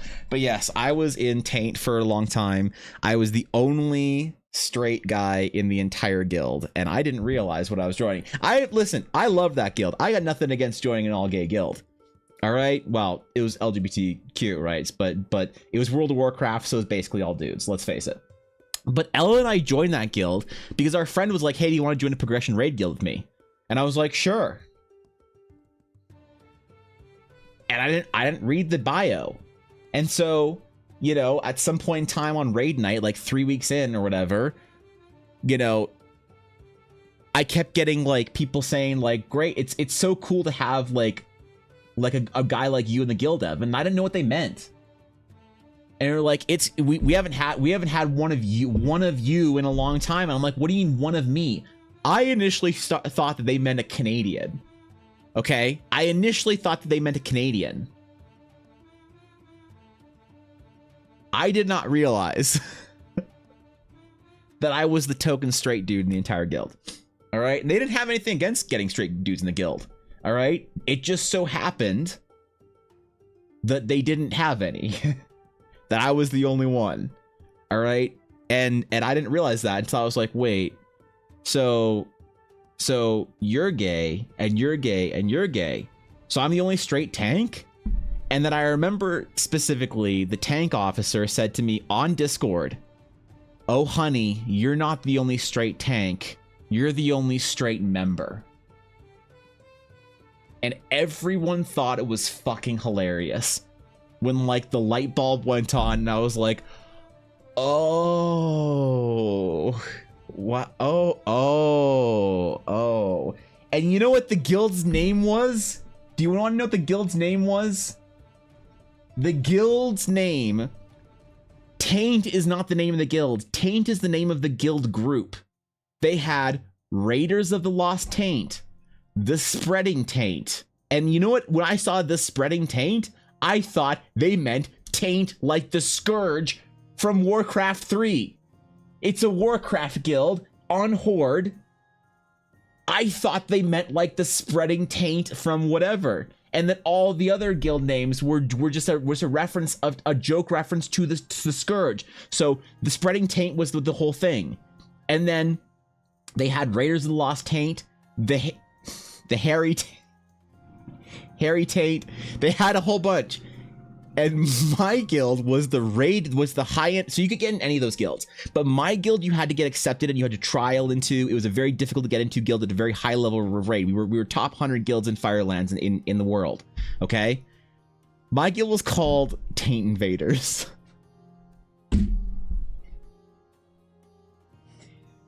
I had no idea this entire time. Okay, the forums were debaucherous. Okay, and I never clued in, so I did not go to the BlizzCon party. Okay, sorry, I missed a lot of chat. Let me scroll up. We're getting your signature, having that tattooed or be permanent. If someone gets my signature tattooed on their body, they get a piece of the character art for them. I have so much planning for the stream tonight. It was so lovely to see you, friend. All right, you probably already left. Shit. Have a great day. I appreciate you, Not supporting your guild. I was, please. Take care, Jacob. Yeah, I came for the raid, not to read. It's true, man. Like, dude, Dude, I didn't know what I was joining. Okay, I believe everyone would have thought the same thing. Would have been just as oblivious. It wasn't my fault. Okay, it wasn't my fault, man. I was not. Ella didn't realize either. Okay, Ella didn't know either. And so, like, half of my World of Warcraft friends list are just dudes from that guild. And I didn't know. I didn't realize what I was joining. I don't have a problem with it or anything, you know? I raided that guild for a long time. I love those people. They're the best Warcraft players I played with. Like, almost ever. But I just, you know, I didn't know what I was getting into, man. I didn't realize there was forums where everyone posted. Never mind. I'm gonna leave that. So, it turns out Guapo and I were in the same guild in different games, though. So we had war stories from. Guapo was in the guild in Final Fantasy, I believe, and I was in that guild in World of Warcraft. Really saying something when you get in a guild called Taint Invaders based on skill alone. I was the warrior raid officer for Taint Invaders, okay? Or the tank. I was the tank officer for Taint Invaders. It was me and Space School and Below Ponty and all the boys. Okay. All right, listen. I had to. You can't. Okay. I also don't want to agree with Guapo's assessment on it because I feel like that makes me sound bad. But yeah, that was the best World of Warcraft I've ever been in. And I kind of wish I could go back, to be honest. I kind of want to raid again. Could have been worse. I come from a place called Mendo. I put a gamer tag, Mendo Dog. Kept getting banned eventually for bestiality. Wait, is that? I don't know what that means either, and I'm afraid to. I'm guessing I shouldn't look it up. In seriousness, Final Fantasy 14, they were impressive, but so degenerate. It's like degenerate nerds plus degenerate gays is too much for me. Yeah. Look, man, you're the expert on this. I'm just here for the raid loot. I'm just here for the loot, bro. I don't know about what they do in Final Fantasy or none of that shit. I just wanna get lots of loot and walk away from it with high item levels and perps. But Guapo, hold on, Guapo. I need to ask you a question. I got accused once of tanking, like of. Okay, one day, when we were in Firelands, we were on the boss right before Fandral Staghelm that hits like a fucking truck, and I got accused of tanking straight. One of the other tanks said, one of the other healers said, or Yoshi, you're so straight, you tank straight. I didn't know what that meant. Was that an insult? Was I getting dunked on? I don't know the lingo. All right, I'm not. And then everyone laughed at me, and I never understood. I asked people what that meant, and nobody told me. So I don't. Do I want to know, or is this one of those things that I should just accept and move on with my life? But it's bothered me for years, literally for years. I don't know. I don't know what being so straight that I tank straight means. Maybe I should just let it go and not worry about it. I don't know if I was getting dunked on or not. People read it as Mendu Dog. Oh, okay. That's kind of funny, actually. That's kind of funny. I didn't clue into that immediately. Anyway, that was my World of Warcraft experience. How was your World of Warcraft experience, guys? What kind of guilds did you join that you didn't realize you were joining? You know? Apparently they had to have a guild meeting to decide that if I was a good enough tank, they wanted to let a straight dude in. And I didn't realize there was this entire, like, thing or whatever.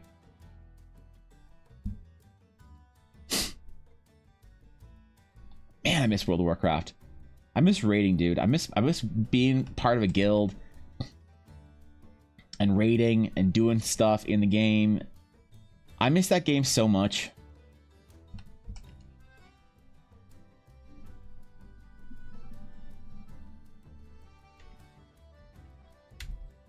Maybe I should try and join a classic hardcore raid guild.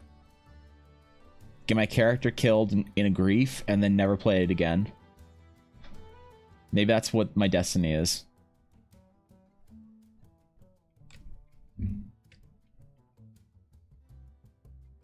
Wait. Oh, never mind. I got confused what line my what direction my hatching was going for a second. I'm good now. Apart from the guild where I was top DPS as a tank, I don't really have a lot of stories. I mean, you were in a really high-end guild though, right? So that's a pretty good story. You were like a degenerate loser level hardcore guild.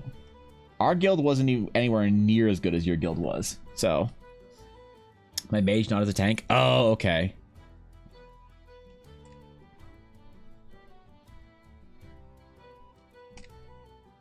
I feel like every good gamer at some point in time was part of a World of Warcraft raid guild. I've never heard a story about someone being good at video games that wasn't in a World of Warcraft raid guild at some point in time. It was like a thing you did in the 2000s or whatever, around 2010.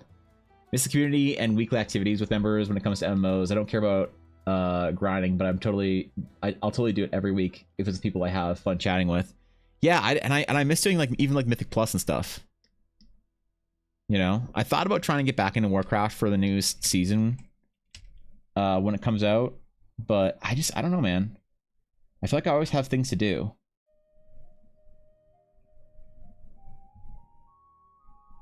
Because the game is really good right now.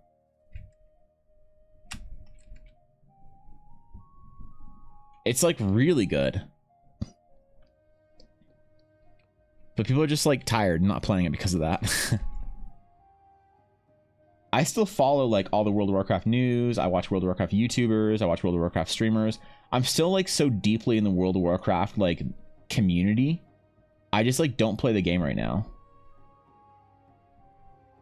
I'm still subbed because my friend at Blizzard gets me a sub code every year, which I deeply appreciate because it's so nice to be able to play Warcraft when I want, like even just to log in and do some stuff. Like I log in every couple of days.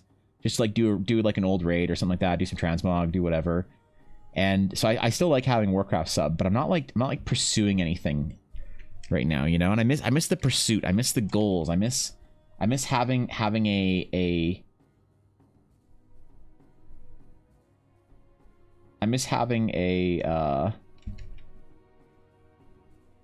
like a grind, you know? Like an irrelevant grind for an item level in a game that doesn't matter. It's like when too much of the stuff you do matters, then it's like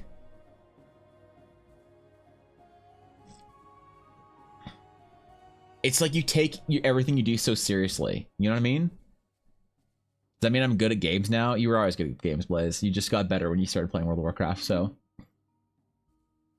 honestly, might join a casual guild so I can get ahead of the curve next patch. Chatting or cutting edge is too much for an investment. Mythic raiding is just not worth it. That's the thing. Ahead of the curve is great. It's fun, but cutting edge is just not okay. So,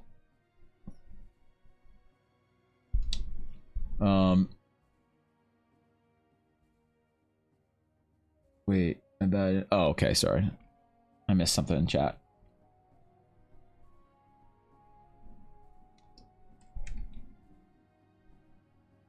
Maybe I should try and set up a raid group, Thorkin. Who could we get for it? We could probably get Dashto. Dash doesn't have anything better to do with his life. Like, what is he doing right now? He's probably at work.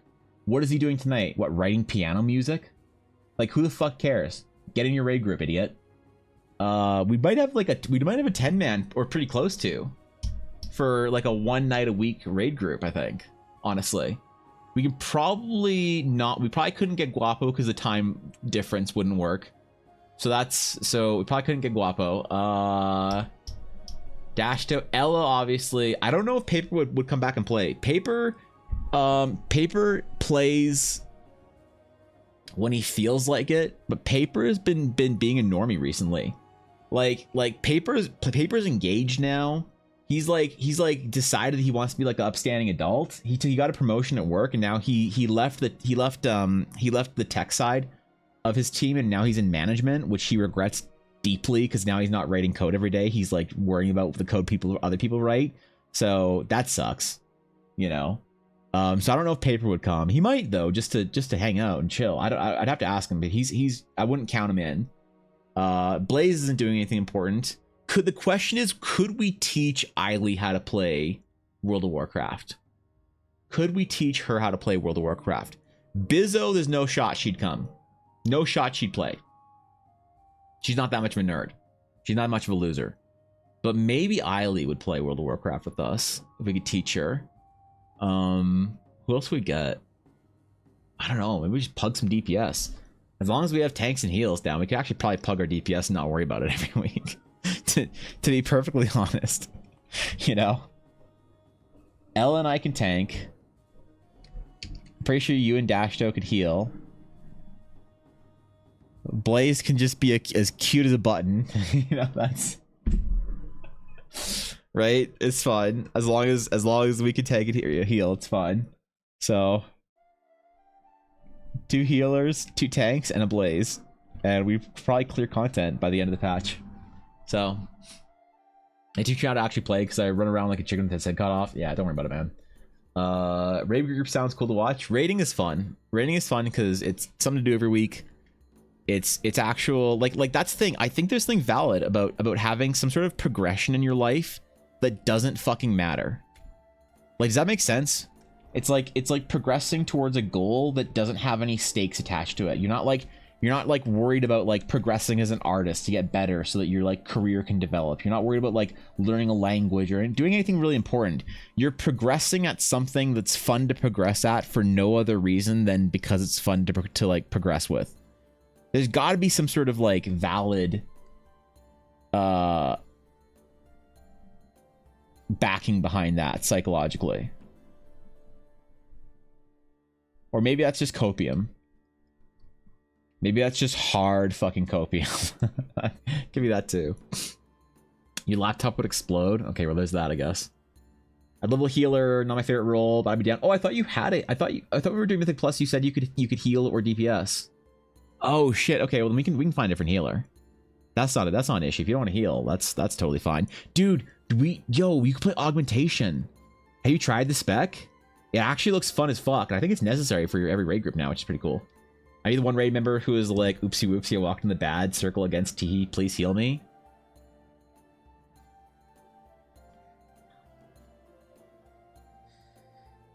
Okay, yeah, that's true. You could be our VTuber. You could be our VTuber. That's 100% fair. Yep, that's fine. I would try it. Looks fun though. It does actually. I kind of want to try it. I want to try Evoker so bad, but I just don't want to play a Drakthir. Does that make me scaly phobic?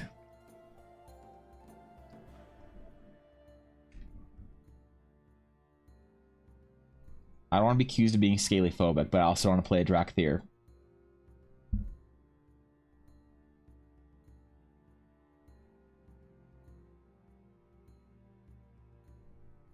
Let me try something.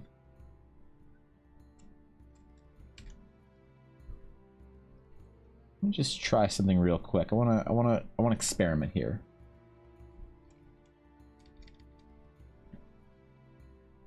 It'd be cool to like finish the expansion off, like and get ahead of the curve for the entire expansion.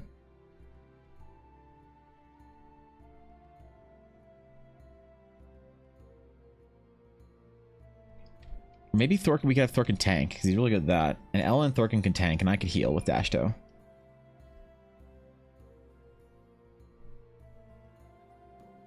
I don't mind healing at all. I actually quite like the role, so.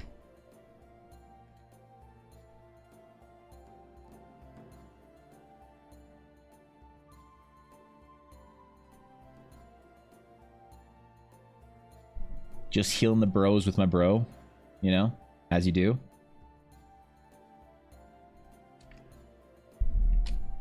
Hey, that worked. Wait, that actually worked.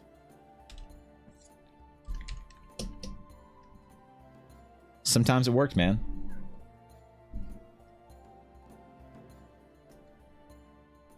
Sometimes it actually works out. That's pretty sick.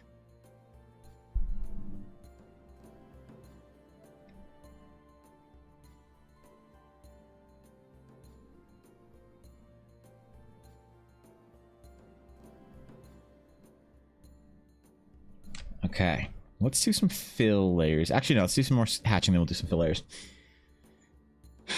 Why do I keep hitting with that? Don't worry about it. Yeah. Or the I'm helping people who accidentally pull. Oh, man. You could just say hunters, Nyx. You could just, you can say hunters. It's okay. We're not trying to protect any of the hunters' emotions right now.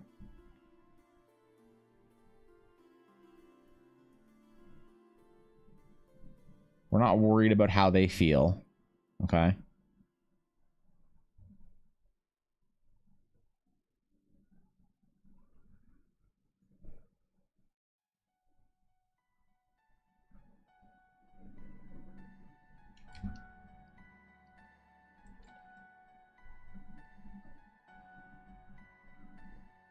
Never know how to draw folds through like the embroidery, because part of me wants to like have it be very like stiff embroidery that doesn't like interact with the fabric too much.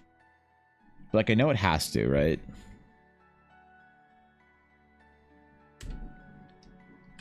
I know that we're forced to have it flow with the fabric, but I just don't want to, you know? I want to treat it more like armor. Light tanking is Blood DK good at any moment or Paladin? Blood DK, so Paladin is swamp ass. It was the best last tier, or last patch. Then they made it swamp ass. They nerfed the shit out of it. Blood DK and Vengeance look for this next patch are looking real good. The Blood DK set bonus for this next patch is actually probably the best. I think, hold on, what is it?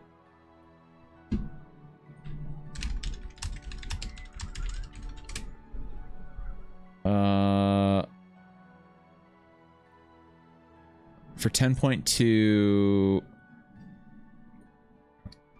Blood Decay, consuming a bone shield charges chance to cause your next heart strike to apply Ashen Decay, reducing damage dealt to you by 10%, increasing your damage dealt by 20% for 8 seconds. That's super good. And then Soul Reapers execute damage and Abomination's Limb. Damage applies Ashen Decay to enemy targets, so you can just spread that reduction and increase. And Heart Strike and Blood Boils, direct damage extends by 1 second. Yeah, so basically, you just get a static damage buff and a static debuff on them constantly. That's like, it's so simple, but it's so good. You don't have to play like a mini game like the warrior set bonuses or whatever. So tier set bonuses and the class changes, Blood Decay is looking real strong.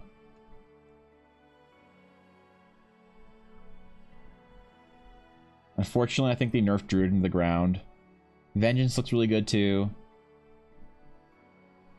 That would be super cool though if you and Ella tanked together. It would just be 2 Blood DKs.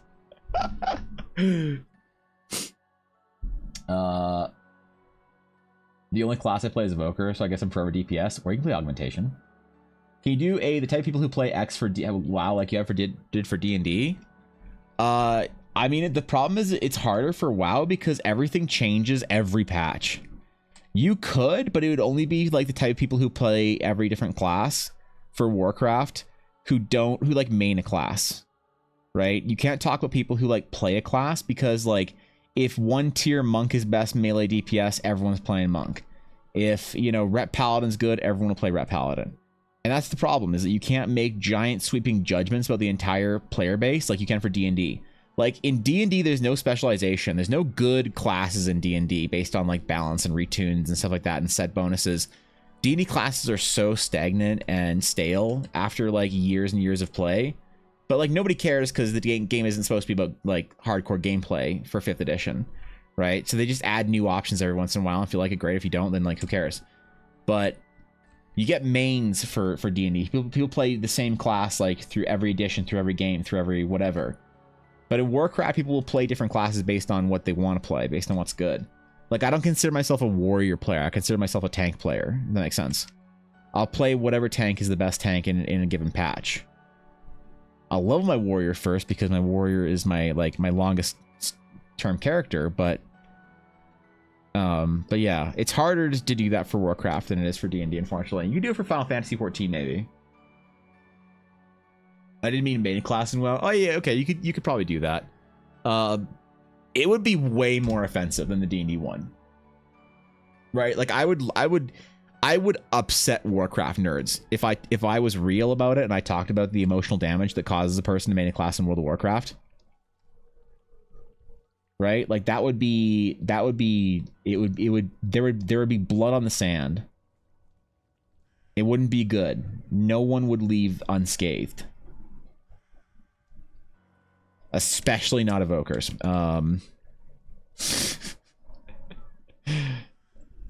Not just including, especially the people who get hit the hardest are probably feral druids, rat paladins, and evokers. And also beast mastery and survival hunters. Everyone else might make it out okay, but those ones would it'd be over, bro. Level DK real quick, same realm. I don't know if we're gonna do this, Thorkin. Don't just level DK. All right, boss, I'm on it, and then spend days and hours leveling a character only to find out that we don't have enough time to actually raid when patch 10.2 drops. Like, yeah, I mean, if you want to level DK, fine, great. On Proudmoore, go for it. But don't just go level it because like I don't want you thinking, like, I don't want to be disappointed if we don't get a chance to raid in 10.2. If you want to because it's fun, go for it. But if not, yeah, it's fine. It's fine. You don't have to. Easy clap. All right, never mind. Thorkin's already started. He's already got the character made. Okay. I keep missing the types people play X segment. What VOD is the last one where this happened? So, Vidi, I have a series of shorts. Bizzo edited 12 shorts for me. In my solitude this weekend, I will be posting or scheduling posts on YouTube and TikTok. So if you want to see them and I don't know if you have a TikTok presence or not, Vidi. I know you do, right? Because I've seen your clips on TikTok, I think, right? They'll be around. Otherwise, I don't know what VOD it was from. It was a Friday from 2 weeks ago, I think. Maybe? I don't remember. But that's... Dude, I'm gonna get so much work done in my solitude in Edmonton. It's not even funny. It's not even funny. Holy shit. Ella's gonna be at a convention all day. I'm gonna have Yuna in a hotel room. And yeah, it's gonna be a whole thing, bro. Presence is a stretch. I mean I can grab I can grab the link and timestamp. I mean, if you have it, busy, like if you already have it from the last one when you were editing those. Also, I need to talk to you on Discord for like an hour at some point in time, busy. I probably not before Edmonton, but when I get back at some point in time next week, we'll set up a Discord chat. I got plans. I got things we gotta talk about. YouTube plans.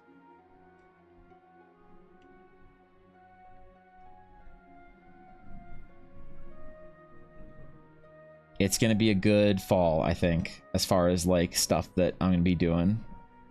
This fall is gonna be pretty busy and pretty like I have a lot of ambitious sort of goals and deadlines for myself this fall, and I'm really looking forward to it.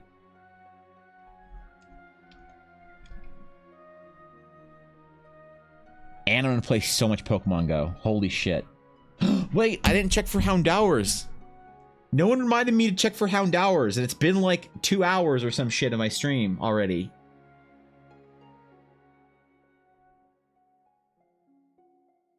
Let's see. There's no hound hours, but there is a nimble, and I need to catch it for one of my researches. Yes. My sleep schedule's fucked anyway, so let me know. Oh, okay, great. Good. That's, see guys, in finding a person to help you with your stream, the best thing you can do is find someone that lives on literally the other side of the earth on a different tectonic fucking plate that has a fucked up sleep schedule. That's how you know. Sometimes I get asked by other streamers, man, Evan, what's your secret? You have the best support system around you of any streamer on Twitch that I know. You have the most dedicated mods, the most inspired you know, friends that will help you with anything that you need help with, even if you don't deserve it. How do you do it, Evan? How do you find people that are so amazing? And I always say, just find people with the worst sleep schedule on a different plate tectonic than you. That's how you do it. Why is that important? Because what do they have better to do at 3 a.m., right? What do they have any better to do? I'm kidding, man. Relax. God. I'm fucking kidding. You don't have to get mad at me. Don't cancel me on Reddit again. Holy shit. And people who watch anime instead of working, that's fair. That's true. Never find someone who's like a great employee. You know? It's like there's an inverse mod, like good mod to productivity at work. It's like an inverse graph. Like good mod and work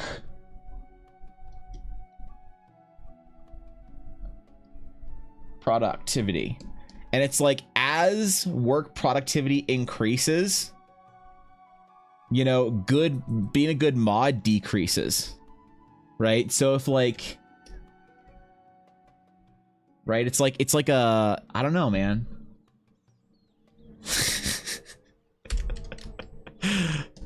I'm kidding. Relax. Chill, man. We just got jokes. Holy shit. So people take this shit so seriously. Somebody on the VOD watching this just got so mad for no reason. We just got jokes. That's all it is, man. Stream's kind of hidden. Yeah, that's fine. It is supposed to be scuffed. We're good. Exclamation canceled? Why isn't that not a command? I'm so surprised it's not a command. What else am I gonna do? Be productive, get stuff done. Sounds gross. Yeah, exactly.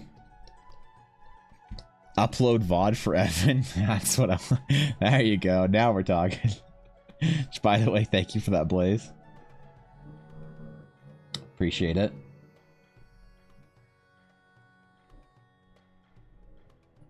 All right.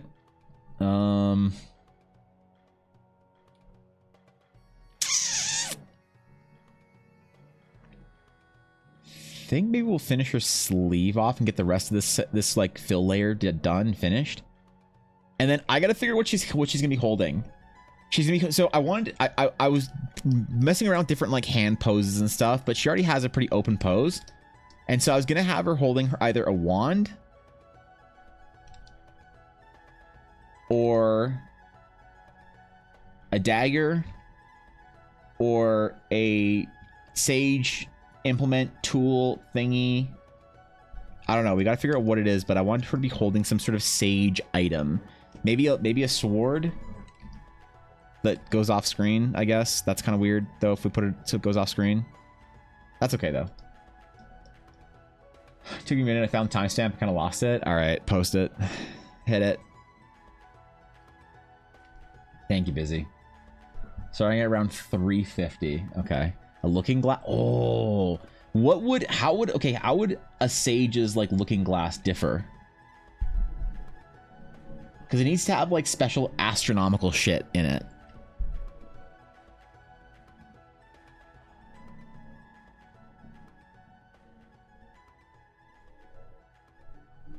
Whatever the idea is, I need to take it and ruin it by making it all sagey and shit.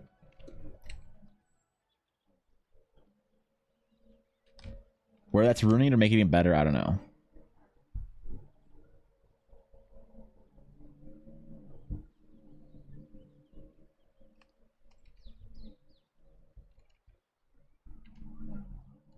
I was doing some more thinking about the sage discussion yesterday about like ancient sages versus like proto sages, and I think you guys are right. I think I'm overthinking it.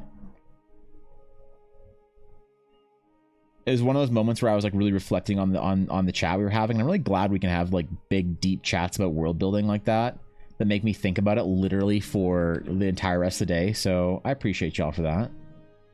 But yeah, I think that I'm just gonna start doing sage like because I was thinking just now, do we want to give her like an old sage item or something to sort of like hint to some of that like ancient sage history?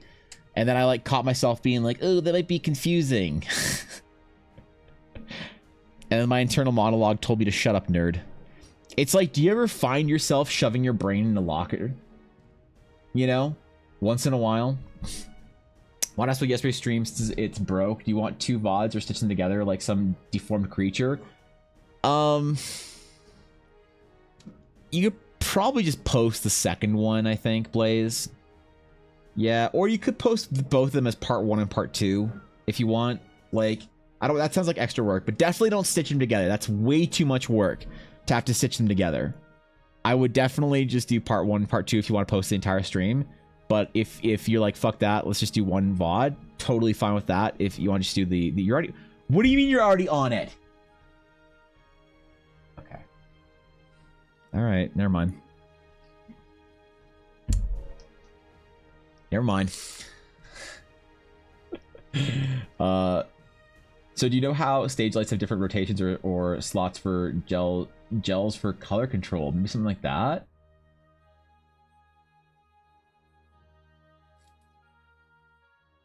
Yeah, like different lenses that like you can like adjust for. That's kind of cool. I like that. Like a space sextant, so you add spheres or some shit. Yeah, like a naval or like an ocean faring sextant and a armillary sphere merged together with a looking glass, just to be this abomination of astral tech that no one understands how it works, but it looks really cool, right? That's not a bad idea, actually. To give, like, because honestly, realistically, sometimes I think the best option for a character, for like a D&D character, is not to necessarily give them their weapons, but sometimes if you're demonstrating the importance of a character design, sometimes their tools and implements outside of combat are more descriptive of what the character is all about than just the fact that they're carrying a cool dagger, man. And that's a really good point you guys are making. It doesn't need to be a weapon of whatever. It could be this cool Astral Sage device. This is an opportunity we have to show off Astral Sage tech. Everybody knows she's a wizard and can throw fucking astral bolts at things and blow shit up and whatever. But I was sitting here thinking, oh, do we want to make it a dagger or a sword or an astral flail or a Cheetos bag? No, fuck that, man. Let's make it like a really cool, like Astral Sage looking glass item, armillary sphere or something or not, that she's holding. That's like, yeah, this is like this tells the story of the sage better than necessarily the weaponry that they used. 100%. A lens mechanism with little arms that can slide in front of the tube. Yeah, I love that idea. Something that can like allow them to like align their like sage runes with different like star formations, or I don't know, man. Sages are here's the problem. I'm not smart enough to write a compelling story for the Astral Sage. I'm just not smart enough, and I need to get smarter at all things amateur astronomy to be able to make a convincing story about Astral Sages. I love amateur astronomy, but I need to like I need to figure it out more. I need to get better at it, especially like astral photography and stuff like that.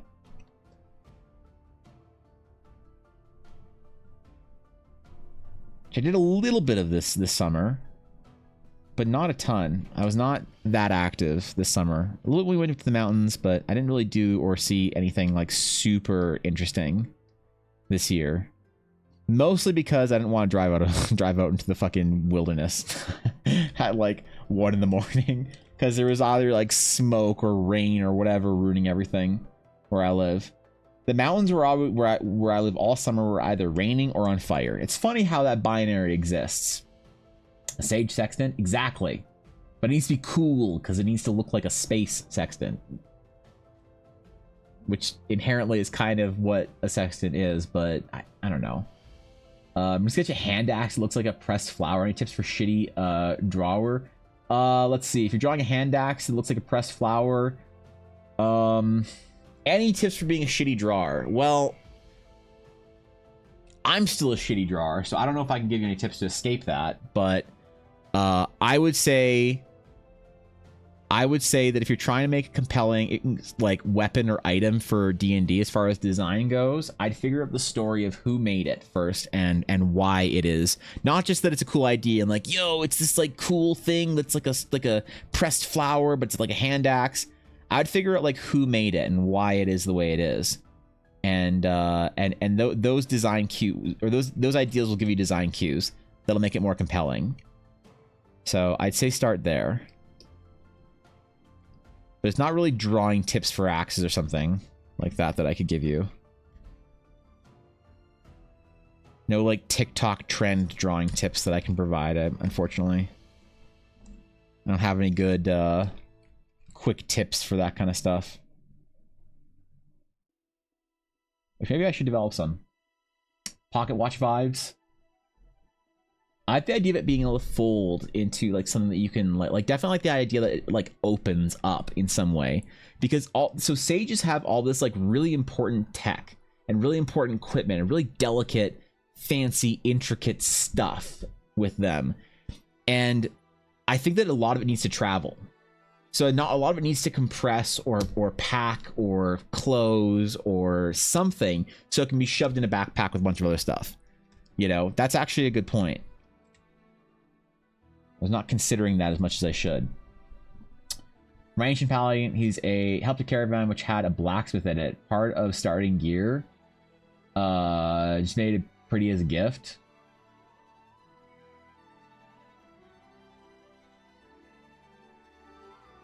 So I guess you could like try and figure out how it like integrates into the axe or whatever. Unless making it the axe, you want to make it the axe itself, in which case I'm not quite sure how that. I can't visualize the design in my head.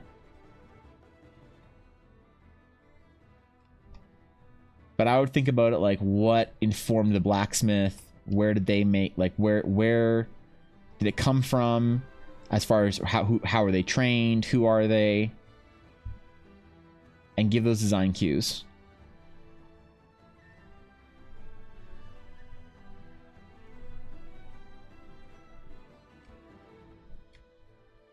See where that gets you, I guess.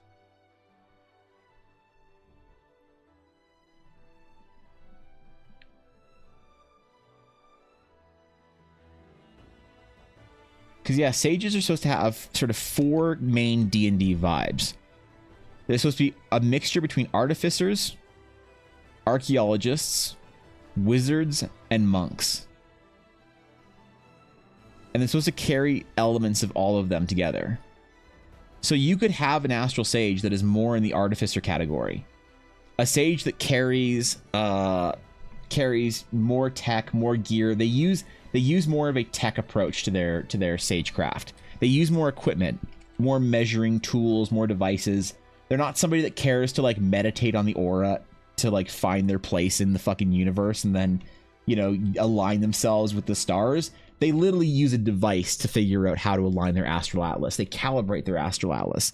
Like not every atlas is the same.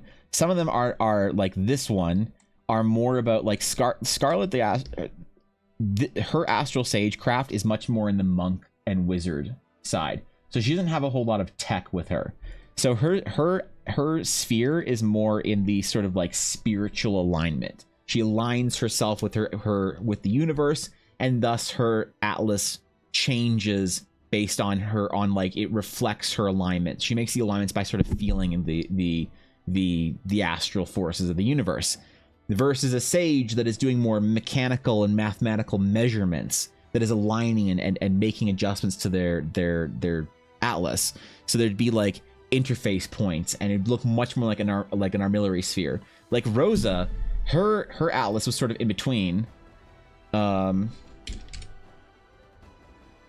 Her astral atlas, why is it so small? Kind of a bit of a mix of the two, but it can get much more mechanical in here with like many pieces of like exposed gears and all sorts of stuff. She has like a much more intricate rune circle in it that has to do with like, this is much more of a younger amateur spellcasting sphere. This is a much more elegant, like experienced sage sphere. But in the story, Rose is a much higher level than Ella, or sorry, than Scarlet is. Jesus. But the difference is that Rosa doesn't have formal training. Rosa had to learn sagecraft sort of very quickly from somebody, and then was basically put off onto her own. So she's like a student that is slowly taught herself as she's increased in power. Scarlet is somebody who is part of an academy, a tradition. She has masters. She has a place she can go back to learn from her teachers and to increase her knowledge. So a bit of a different like vibe in how their spheres or their atlases work, but they're both definitely still very important for the sages. Very few sages don't need an astral atlas whatsoever. Swiss Army knife, you need to figure out how to make a realistic magic Swiss Army knife. I could do it. That'd be fun. That'd be a fun project, Gabby. Can I share a reference idea I just remembered existed? Yes. Ein from Elsword. What is... Hold on.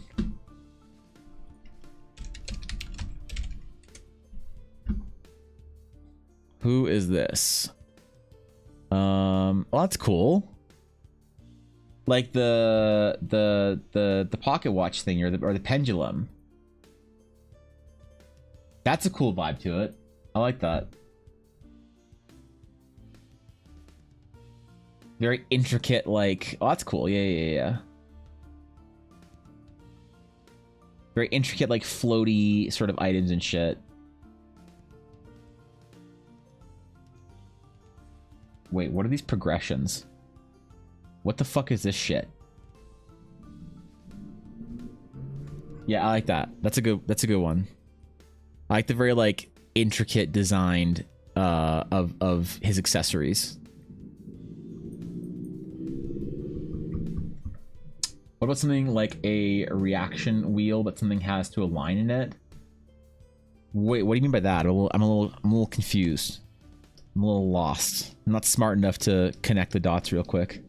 What is it? What do you mean by a reaction wheel? Shit, what was I working on? Fuck. Crap.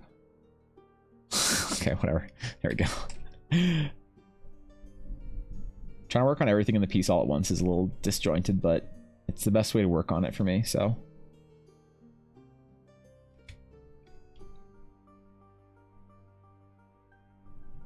We're getting very close to finishing this piece off, though, and I'm very excited about it.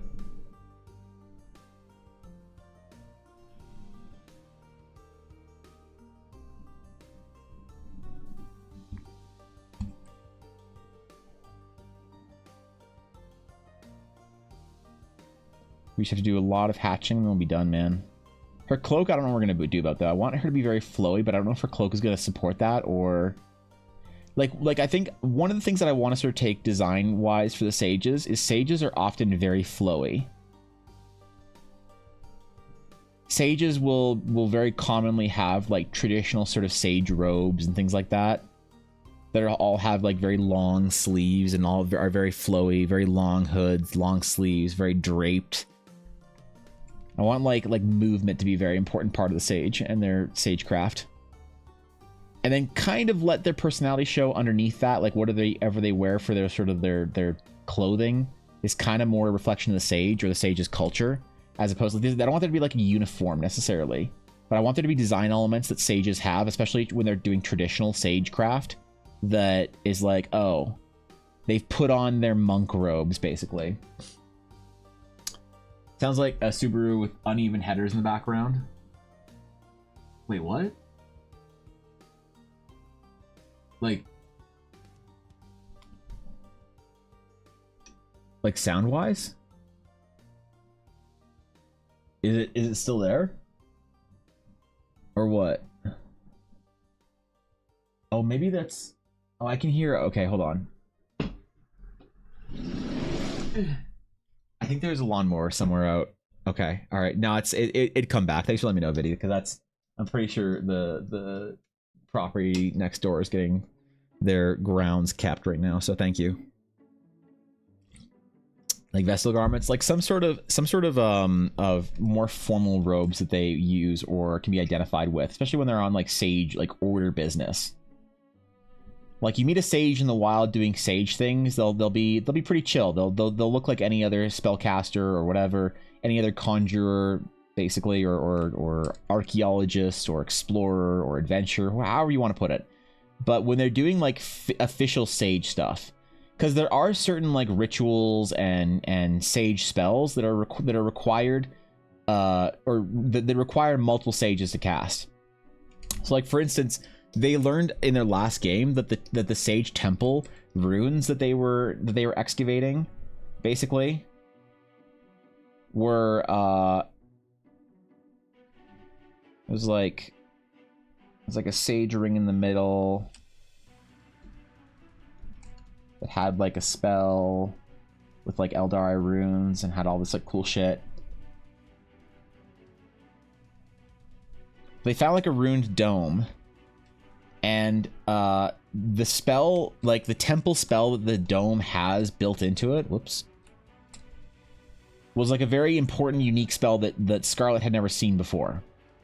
So they had to spend all this time recording and etching the entire floor of this like temple onto like paper with charcoal to be able to like recreate or understand what the spell is. But a lot of temples have this kind of spell where it's like a ritual spell. It does something very, very large and usually important for an area, like maybe it summons rains, or it keeps something at bay, or keeps a volcano from erupting, or does some important shit. Or maybe it's like a healing or a resurrection, if we allow that in our game, circle or whatever.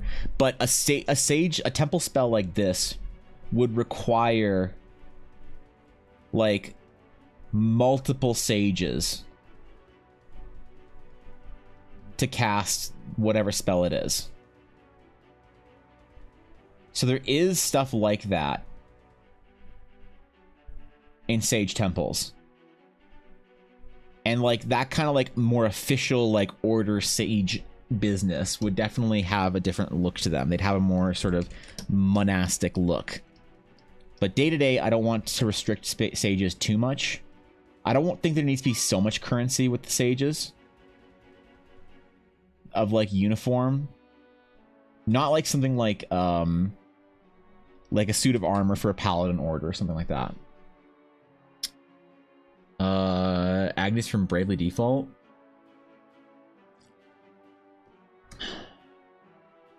That's more of like a dress, isn't it?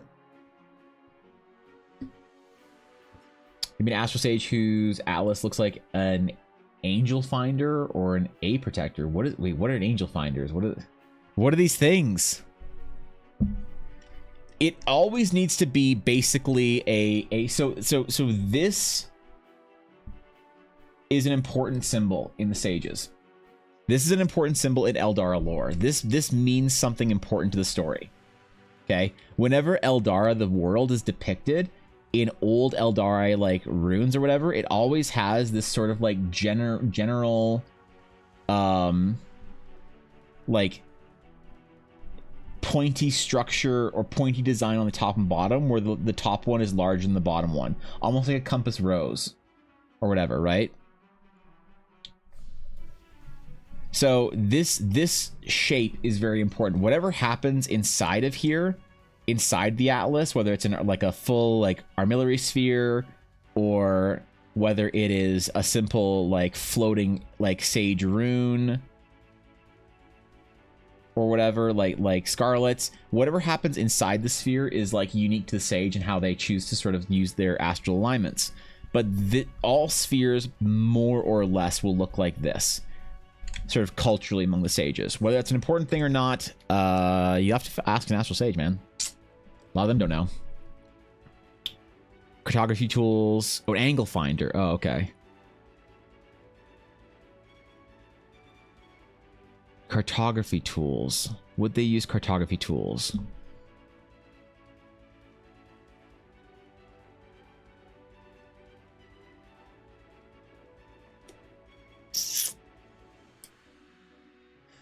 problem is a lot of those are based on like horizons and yeah, like the Anglo stars and stuff.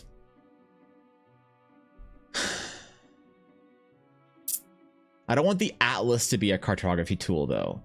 They can have those implements with them and those items with them, but the sphere, the Atlas itself, is a unique device that doesn't have a lot of real world design like influence or whatever.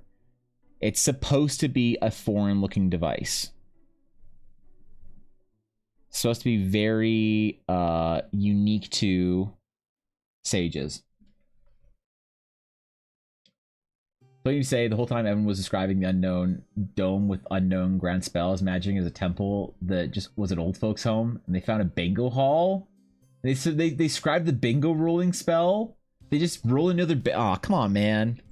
You think I'd spend my entire D&D game making a meme for my players? You think I'd waste years of their time in a D&D game to finally reveal the last final temple that they get to? That's just actually a giant meme. Have you been talking to Dashto and Ella? Yes. I mean, there was that business on Koak, but we don't need to talk about that. Okay. That was for a Star Wars game. I might be okay. You could accuse me of spending 3 years playing a Star Wars game just so I could have them be memed on by a Koakian monkey lizard.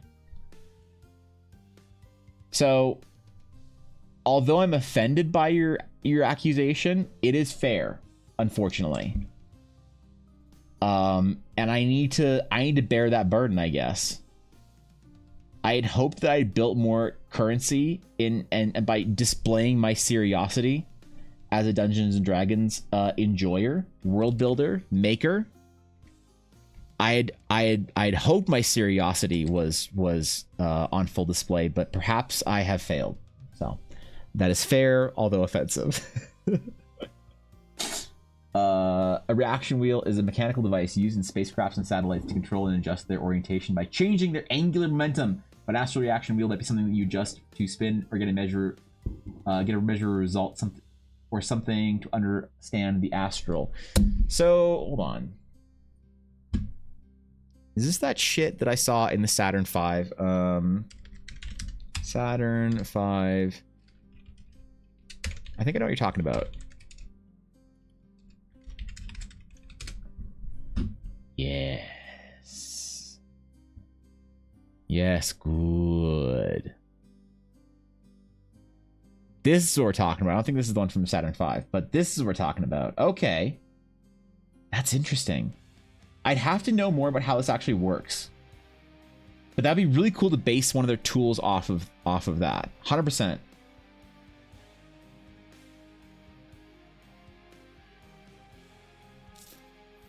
Interesting. I wonder how it works.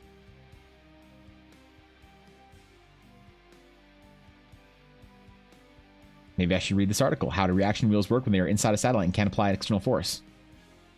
Maybe I should just read this article from an engineer. Shit, I just minimalized everything. Fuck. Whoops. There we go. There we go. Koakian duck crumb.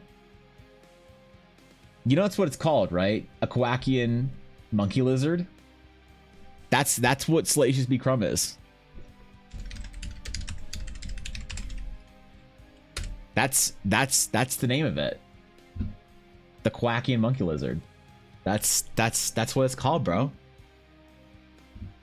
And look at how beautiful it is. Look, where is it? Look at it. Look at it. Look at them. They're so, wait, this isn't Legends. Where's the real article? There we go. Look at him. Look at that figure, that form. Look at those hands. Look at the pot belly. He's perfect. Name a more perfectly designed Star Wars creature than the Koakian monkey lizard, and I will show you a Koakian monkey lizard.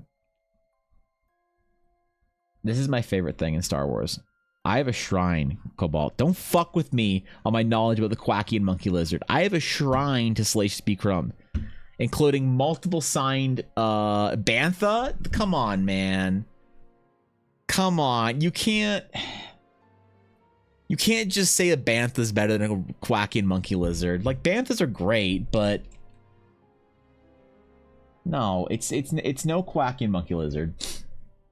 Imagine when Sphere, the pointy top bottom atlas, imagine it to be less glass and more like the texture of an organic eggshell.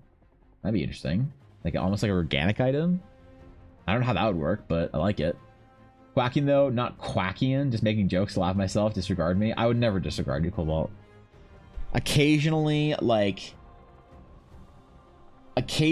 you say things like Saruman the Wise before his downfall that makes the entirety of TDC think.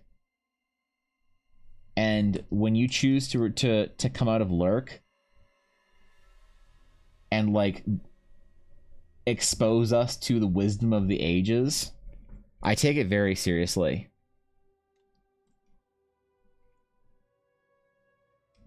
So you can ask, but I don't know, man. I don't know. Part viewers just ways to imagine the Atlas being squishy or organic despite its artwork. I think it'd mostly be probably made out of glass. Like, I want them to be incredibly durable, but look almost fragile. They need to look sort of ornate and delicate. And the Atlas itself needs to be something that is a tinkered or constructed item. The Atlas represents the elegance and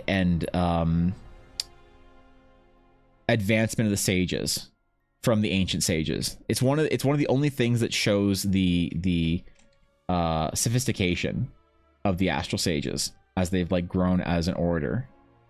But it also, so the sage, the Atlas is interesting because it needs to represent both the sophistication of the sages, but also act as a limitation, because it is supposed to be something that in a world with magic, this is actually either a really smart idea or I think I'm really smart and I'm actually pretty dumb.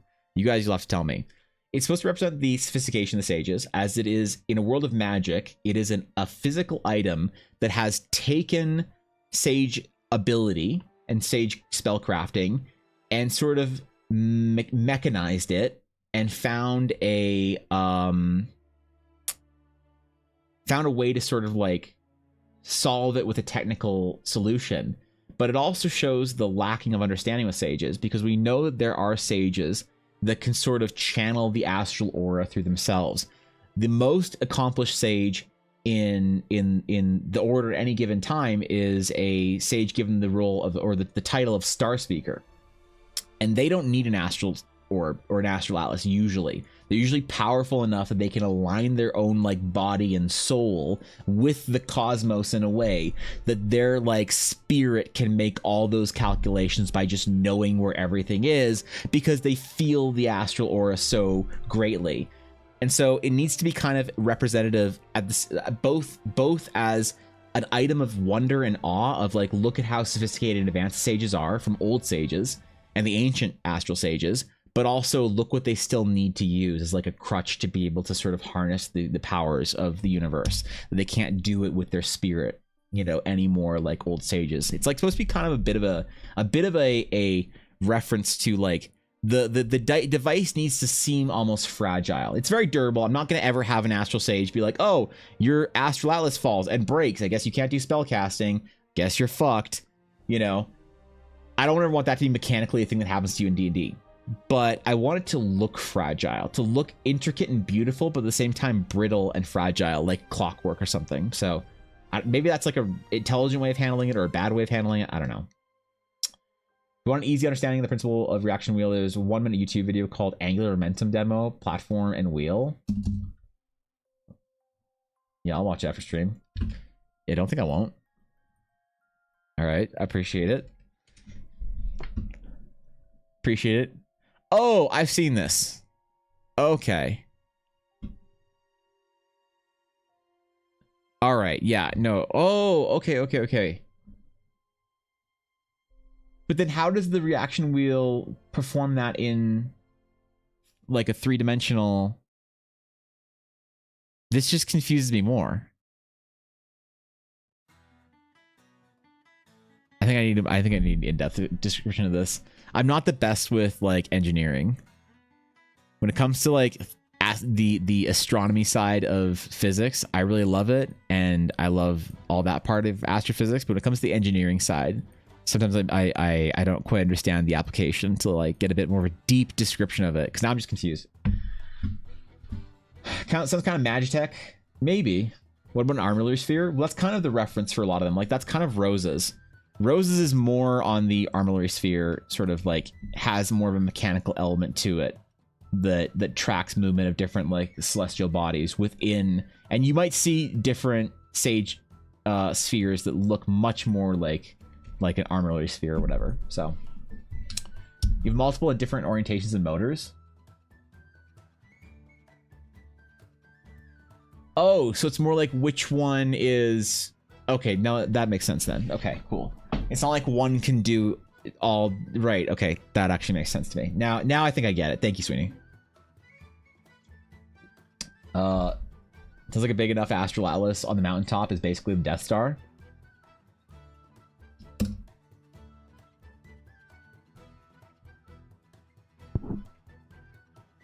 Maybe.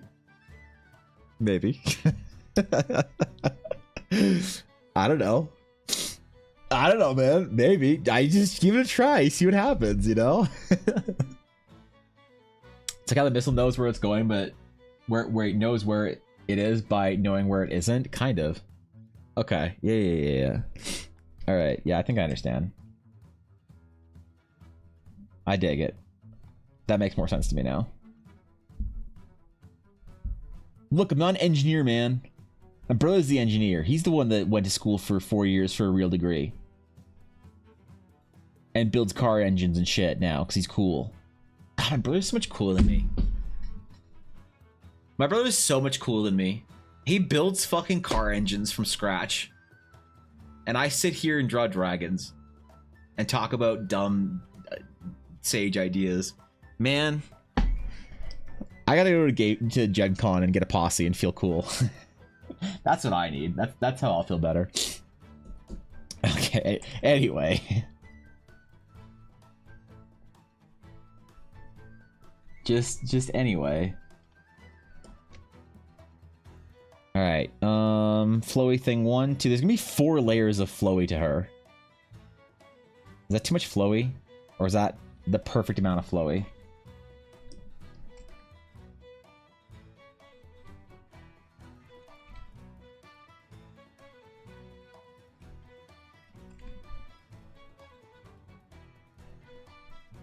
I guess we'll have to find out. We won't know until the good people of the internet decide if this is a good piece of art or not. If this doesn't get at least 50 likes on Twitter, I'm never drawing a character for Ella again. I'm going to base my entire value this fall as an artist on my Twitter likes. I'm going to say screw the advice of basically everyone who talks about a healthy relationship with social media, and I'm going to base my entire self-worth as an artist on my Twitter likes. There's nothing anyone can do to stop me.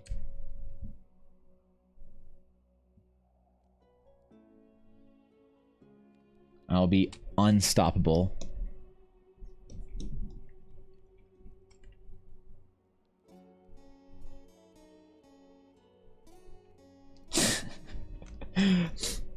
$50, that's a tall order. That's pretty tall, man, for me. For nobody on Twitter like me, that's a lot of likes, dude.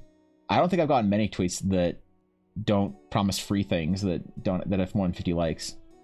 Very few things I think I've ever done have ever gotten that many likes. So that is, you're right. I know you see players Atlas wouldn't break, but that's about what happens when the Atlas Van NPC breaks. Well, I don't want to make it like a big thing, like a big story component where like atlases are breaking left and right. You know, I don't want it to be like a concern of people. And if you have it being a concern of like it's happening to other people, then it could happen to other players. Like unless somebody intentionally like smashes an atlas or whatever. But I don't want it to be also like a weakness of like, oh, if you see an Astral Sage, just smash their atlas and they can't do anything. The atlas is more of a story sort of component. but it is not like, and like every sage, at least every sage past like level 3 should be able to do their cantrip casting without their atlas. That's like an important component.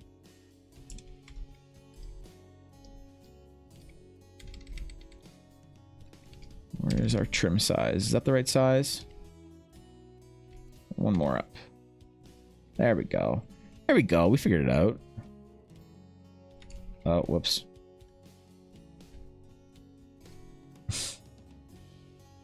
Hold on. Hold on, I'm getting trolled.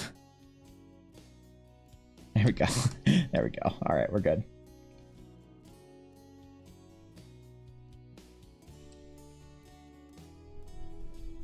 I was being trolled by Photoshop so hard just now. It was not even funny. I was about to throw this program out of the fucking building. Out of the window. Just get rid of it.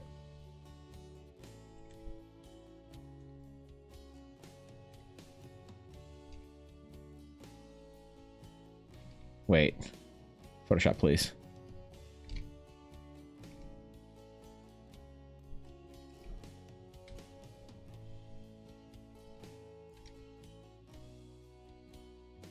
The sage has to be everything cool about space in a spellcaster. That's all it really needs to be. I don't have to overthink things super hard. As long as it's everything cool about space. That's good enough for me, man. Space is going to be an extremely important component in Eldara. Extremely important component. And it's not quite obvious yet why it is, but I'm thinking further ahead in the future than just Teleria. Teleria is a small fragment of what Eldara is going to be in 10 years. But I want it to be a really satisfying element. It needs to be where I convince people that I can tell a good story, or that I can create a cool place to play your games or tell your stories in.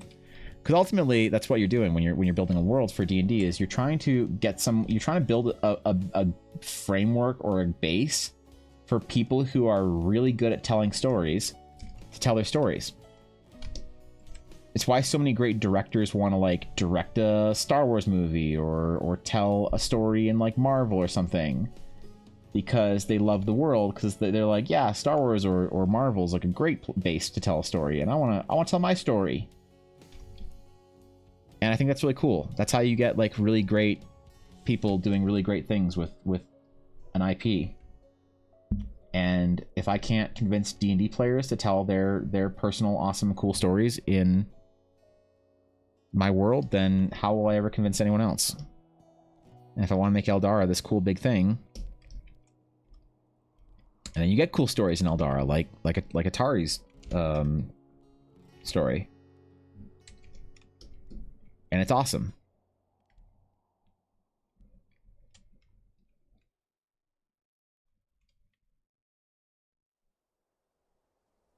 Whoops. This is going to be quite correct. Oh well. Don't have to be perfect. It just has to don't not be bad. There we go.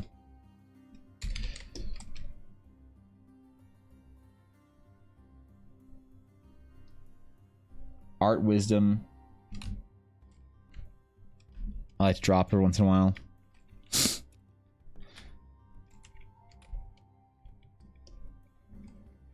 Okay, once we can delete all of our like undersketch here, I feel like we're really going to be able to like see how far away this is from being finished, but it's pretty close, I think.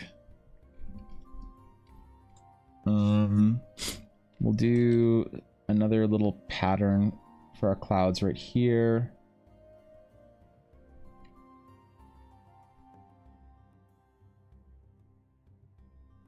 And then we'll fill this in. It'll really look good once we have our entire fill layer in for the clothing. Hopefully, anyway. Betting at a broken atlas causes chaotic spells. I don't know if it would, because it's not like it's not necessarily. It's like the way that Sage spellcrafting works. It's kind of like it almost just wouldn't work if it didn't work properly. You know, that makes sense. I don't know. There's no like, it's not like it's a power chord that's like on the fritz. It'd be more like a instrument that if not like, if you're missing a component, it just wouldn't work, I guess, right? Does it explode? Does it leak poison, etc.? I think it just breaks. I don't think it's like any like magical, like cool, like explosion thing. I think it probably just like breaks. Maybe a little disappointing. I don't know. The house may not break, however, if you do use it as a shield, you can get scolded by the astral artificers for over an hour about how it's a delicate instrument to stop dribbling it. That's, look, they're not bouncy. The average astral atlas is confirmed not bouncy. Listen to your astral artificer, okay? They helped you build your atlas. It's a tool important to your spellcrafting. Please do not dribble it like Steph Curry throwing threes. Please do not dunk your astral atlas. Please do not free throw your atlas. Just... And certainly no punting. Holy shit. If I have to tell this academy one more time to stop punting your atlas, I get it, you're practicing for having a gnome in your party, but please. Basically like a Q telling Bond to stop messing around with things, more or less. Yep.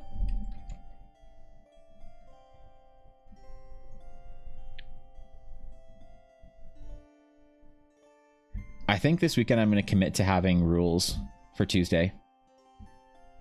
I think I'm going to commit to there being rules written down for how to play a Astral Sage, at least for the first couple levels written down.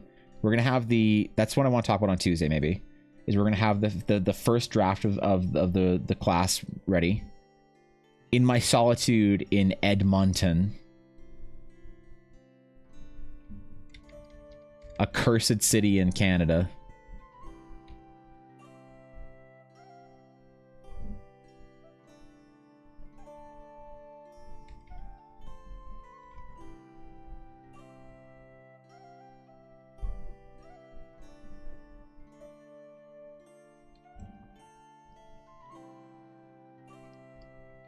All right. All right. Her astral sleeves are almost complete. Few things more important to a sage than their astral sleeves.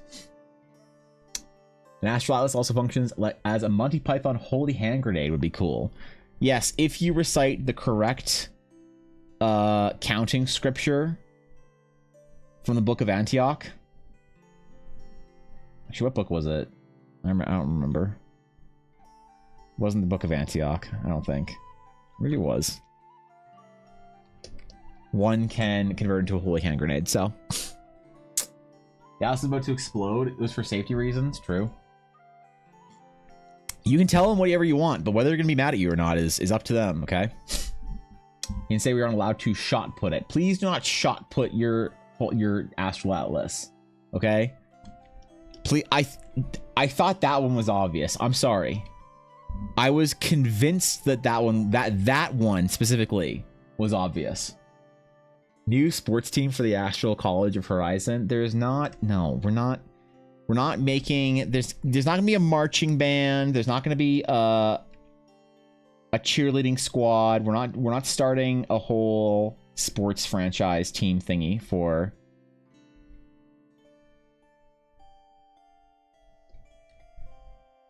That's the one thing I missed out on by not going to like a real school, like a big school.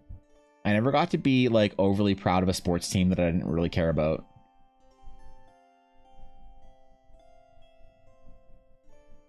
You know, I never got to be like a pretty college girl with like a hair like a messy hair bun and like an oversized sweater for a sports team that I don't really care about, but I do it just because it makes me look more, you know, in tune with our school culture.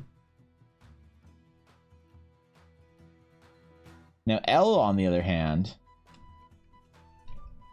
went to a real school, and I'm jealous of her because of that. As real as you can get in the city we grew up in. To be fair, Like, my sister-in-law went to a university with 100,000 people. I can't even imagine 100,000 people. All right, that's like your average Kai Cenat stream. It was the Holy Hand Grid of Antioch, but what was the book that they cited? That's what I'm trying to remember.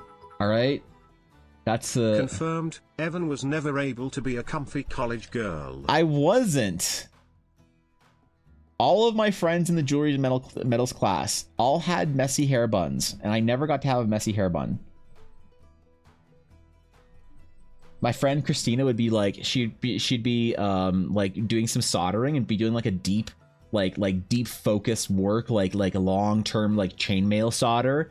And I'd like walk by, notice that her like messy hair bun had like fallen to the side, and I'd like pick it up and redo it, and she'd be like, "Thank you," you know, because she can't like stop doing what she's doing. I never got to be a comfy college girl at art school, and I'm mad about it. I fucking missed out, bro. I appreciate 100 bits, makes it a little bit better, but you know,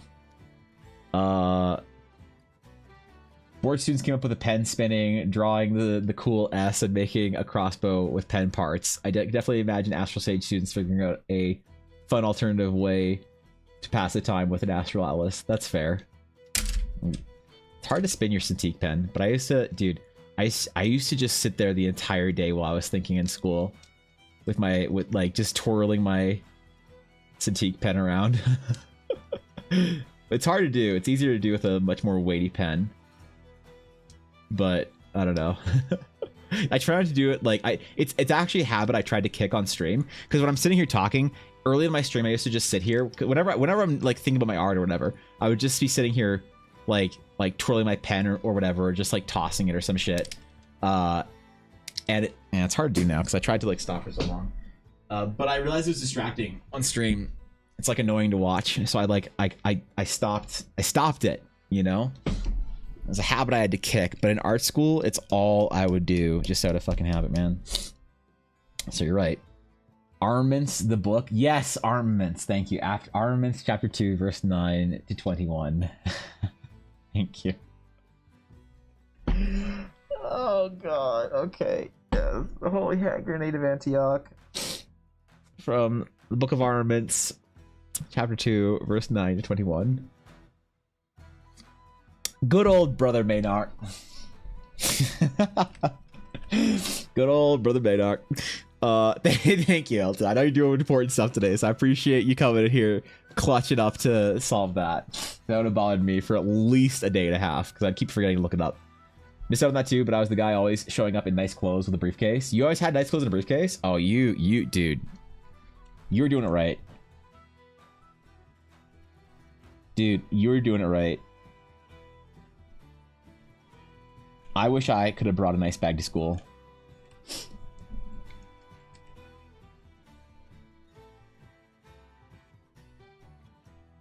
When I got out of school, I spent so much money on a designer briefcase.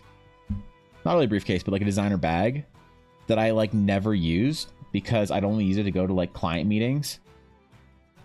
And it looked very important at a client meeting with somebody.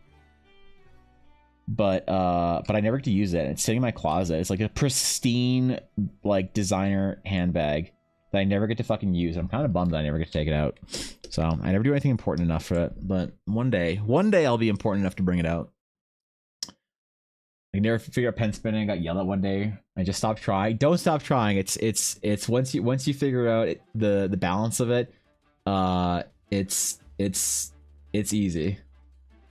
It's like, I don't know. It's a moment of like it clicks. Like you can't do it, and then you figure it out. You find a good, like, this is way too light of a pen to do it with. Which is why I probably couldn't can't like gauge it or whatever. But you find a nice heavy pen, you won't be able to do it, and then one day it'll click and you're locked in. You're locked in. You'll never be bored again. You'll always have something to fidget with. Unlike these Zoomers that just buy spinners. So. Not joking about the games thing. I generally curious about games because games flesh out the world and things. Because games shape the youth's mind, so it's pretty important. Games are important. Of course they are. Yeah, you're right. I think so anyway. I agree. Good take. No getting canceled on Reddit for us this week. Okay. So we have all of our fill layers basically in. I think she looks pretty good so far.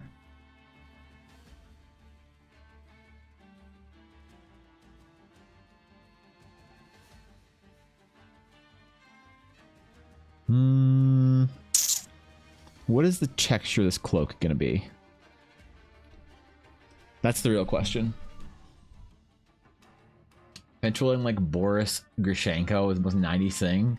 That, oh God, Jesus Christ. Don't make the pen blow up. Click 3 times to arm and disarm. Yup. That's Yup. Wow. That's a fucking that's a that's a Gold Knight reference I haven't heard in a long time. Holy shit. Invincible. Right in front of you, and they open very large doors. I got a Battlesong trainer instead. Do not recommend though. It's pretty illegal to own an actual one. Yeah, it's like pretty illegal where you live, and it's like pretty really illegal to own where I live. So I can't. No butterfly combs for us or whatever. 0 butterfly combs for us up here, Viddy. Written 5+ pages per in-game book for a traveling merchant. What the fuck? That's commitment. Okay, what do we want to make the cloak out of? Material. We need to go to the fabric store. Plan a material for this. Do we want it to be very long and flowy with pleats? Do we want it to be just kind of a shorter cloak? Definitely needs to be lighter because there's so much dark fabric on her. The lighter fabric, I feel like, in a cloak might be a sort of a staple of the Sages. I don't want to make it this entire, like, sort of quilted texture that we have for her pleated felt stock. Type joke, is it pure fancy papansy or something thicker for warmth or for sitting? Probably for just being mysterious. As far as cloaks go, it's probably just good for being mysterious, honestly. Maybe more like ceremonial, I guess. So probably something that's warmer. Want a game of rune chicken? Wait, what? Where 2 astral sages set up more dangerous runes while facing each other, waiting to see who completes their most dangerous spell? No, we're not blowing up any other sages. Come on. This headmaster outlawed that game at least 3 centuries ago. So probably something satin that's usually pretty reflective though. Yeah. Maybe a heavier material, but the problem is you have to think about this with cloaks really, really like in depth, because cloaks will the way material interacts with itself and gravity is more and more obvious the larger the material is usually. And so for cloaks, they all kind of will have a certain flow to them. Let's do something heavier. I think is probably going to complement it better, because it's implied that her sleeves and her general outfit is pretty light. So maybe we do something a little bit heavier. Let me finish the hatching on this first, and we'll do the cloak.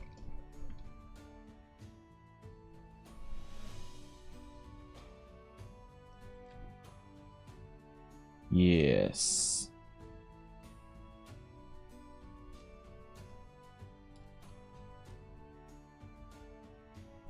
Okay, we'll finish the hatching off on here, and then we'll figure out our cloak. Velvet, some light color properties. Velvet. Astral velvet.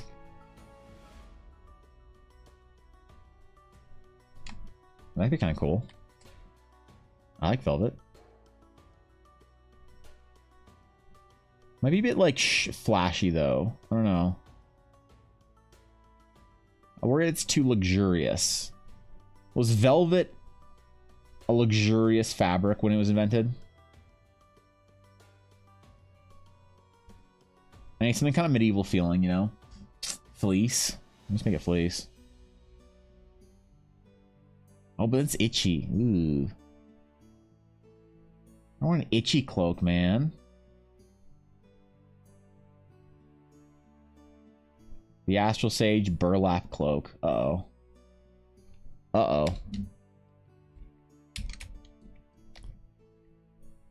Now we've got lost in the sauce officially. We're doing burlap cloaks.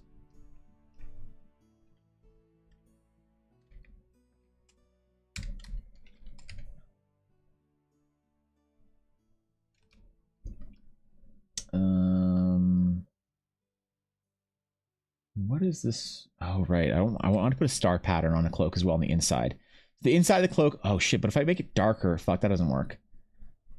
It'd work in color, but it wouldn't work in our like sort of sepia black and white thing.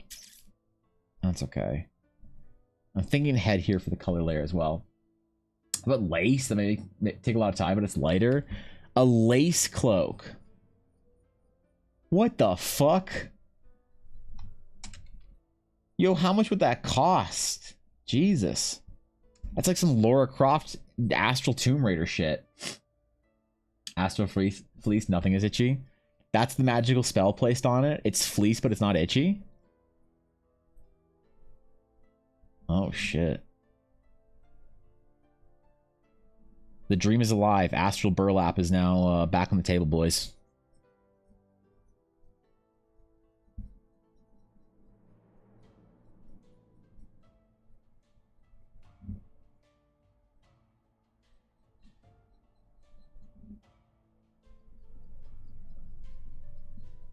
Oh, yeah.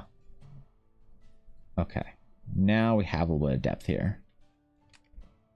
You do one more section, and then basically the main portion of Scarlet's done. Oh, we forgot her shoes. We forgot her shoes. Her astral slippers.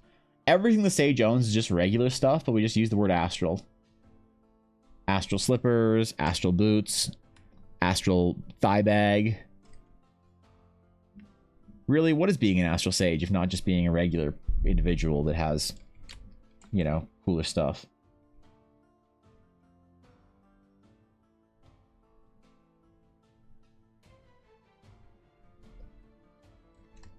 Man, clip would be so much better for this right now. I wish Photoshop had clip selection tools.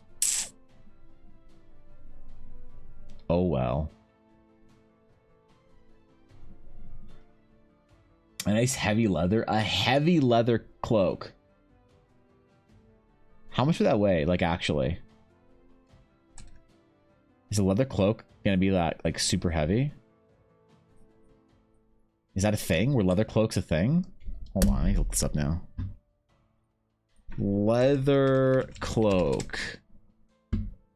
A leather cloak is a thing, and it looks like it's the starting garb for the Plague Doctor mask wearing kid in your Vampire the Masquerade game.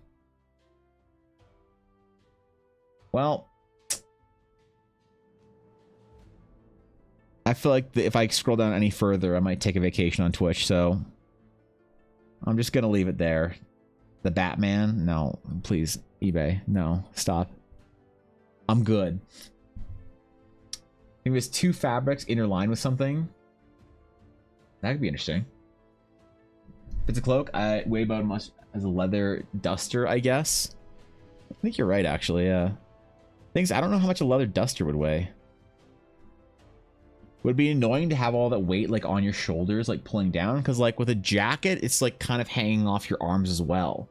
But a cloak, I feel like if it's not wrapped around you and it's hanging off your back, you know, like you flip your cloak back like you're Count Dooku or some shit to go duel someone. I feel like that'd be a lot of weight, wouldn't it? They're all thin leather. You gotta be with the thick leather, like for belts. No, stop. What the fuck? It's not like it'd be armor, bro. It results for Damask, but Damask is usually very pattern. What the fuck is Damask?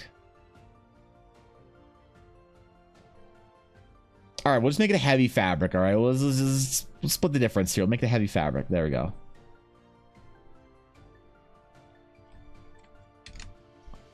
I'm gonna spend way too much time worrying about cloaks and shit if I if I go too hard on this. What stitching should we use?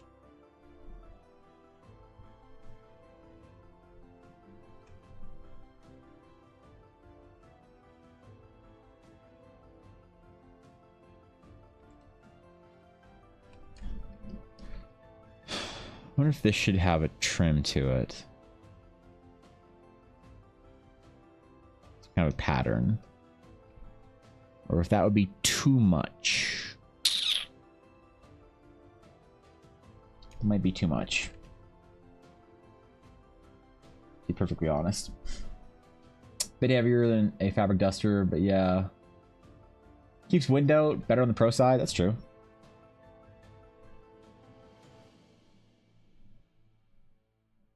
Leather duster or cloak. But not heavy leather like Blaze wants it. Cloaks pull on the ends of your shoulders unless they're bracing on the inside and clips around the front. Yeah, but could you duel or like manipulate the battlefield with a cloak on like that, or would you have to flip it over and then it's like kind of around your neck? I have a Jedi cloak I made for Ella that I sewed for her. We could go get it. We'll bring it out. Don't think I'm not going to. I ain't afraid of getting laughed at. I'll put on my cloak.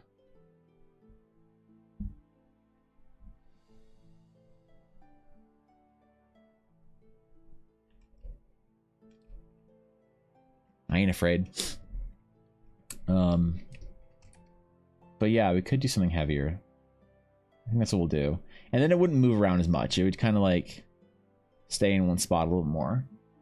Denim cloak? No, come on, man. I don't want to look like a D&D mom. A denim fucking cloak, like a light blue wash denim cloak with patches and shit on it. Like the jeans my mom wore in 1994. Come on, bro. Come on, bro. You can't actually expect me to go with that.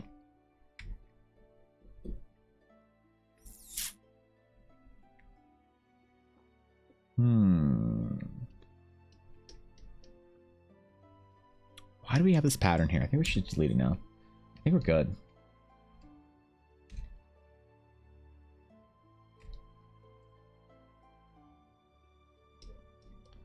Oh, I forgot our atlas as well we need to draw. Damn it. Gotta flip at least once over the shoulder for freedom of movement, but you'd have to do it with fabric cloak as well. But if it's cut well, it wouldn't be pulled on the neck, it would be held against your chest still. That's true. Hers is a little bit higher up though. Hers definitely flipped over her shoulder is a little bit higher up. So I don't know if that would work. I think I've already screwed myself by drawing it into the design. Maybe it's a shorter cloak, that'd be fine, but I kind of like the idea of it being flowy.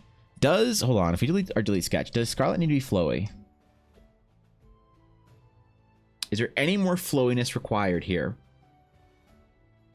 I don't know, let me look at it for a minute.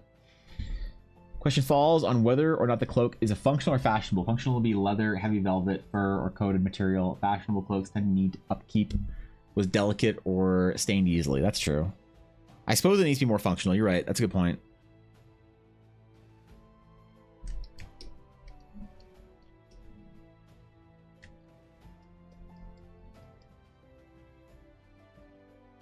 Yeah. All right. We'll do it more functional. Do it heavier.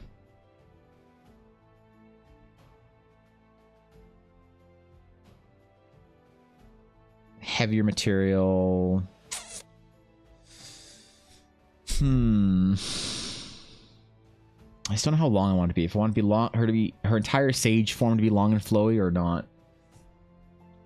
So it's fancy though. You could say, oh, it's made of polyester. I mean, magic weave. That's true. You can make a new fabric up. Velvet's really great for repelling water while staying on the lighter side, but isn't velvet like can be all reflective and stuff? Velvet cloak.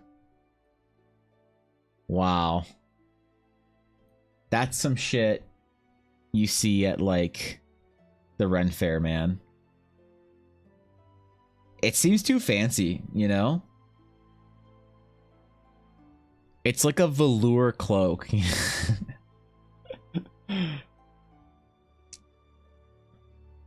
A Viking cloak. I should buy a cloak, man. Why don't I have a cloak?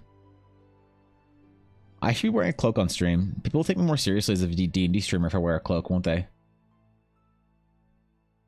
Oh, and a corset. I'll wear a cloak and a corset on stream. People take me more seriously. They're like, that guy is a fantasy nerd. Easy. That's how I'm gonna get taken serious as a D&D streamer. Yo, what the fuck? This is some serious robe shit right here. Can we have an Ebu official merch cloak? No. Alright. Look, I can make a blanket. Okay? I can make... Okay. Here's... So, alright.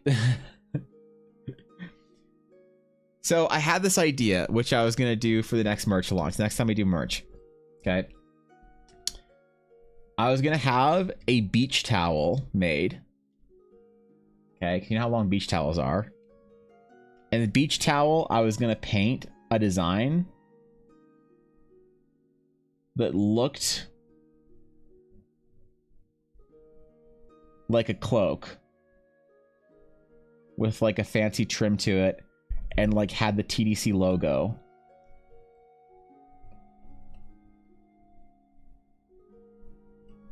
on it. And so you could wrap the beach towel up around your neck and it'd be a cloak. All right, that is on the current list, Aduria. So I don't know if anyone would want it, but Ella wants it, and that's good enough for me. Okay. Ella and I need to get some new towels soon. We haven't gotten new towels since we moved in here. So Ella was like, "What if we just own all map and cloak towels? And you can get out of the shower and put your cloak towel on, tie it around your neck." And be, you know, so look, it's a possibility. I don't know if we can get official cloaks made. I don't know if that's something that I don't know if that's something we can get printed or whatever. But I'll try, man. Like, oops, don't think I won't. The fuck was that?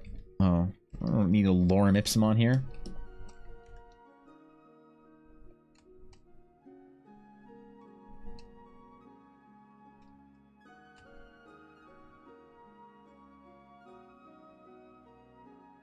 We'll do is we'll just make it a fancier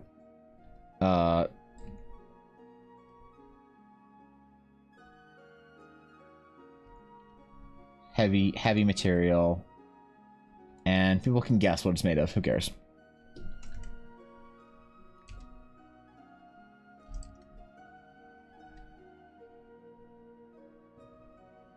It is one of those things that I think I'm overthinking right now, so it's not like we're painting this immediately. If we paint it, that's fine. We gotta think of it, but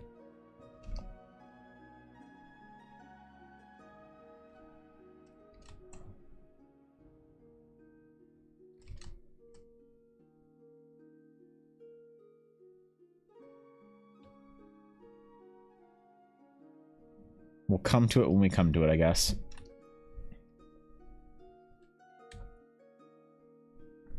And we'll pretend like we figured it out the entire time. Yo, chain brush eraser, chill. Okay, hold on. Is that a new painting meta?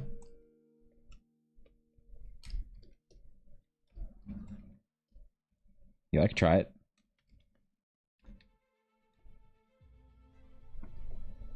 Forgot to do this on a different layer to begin with, so that was an oopsie. An art whoopsie. Not the biggest deal, but definitely a deal.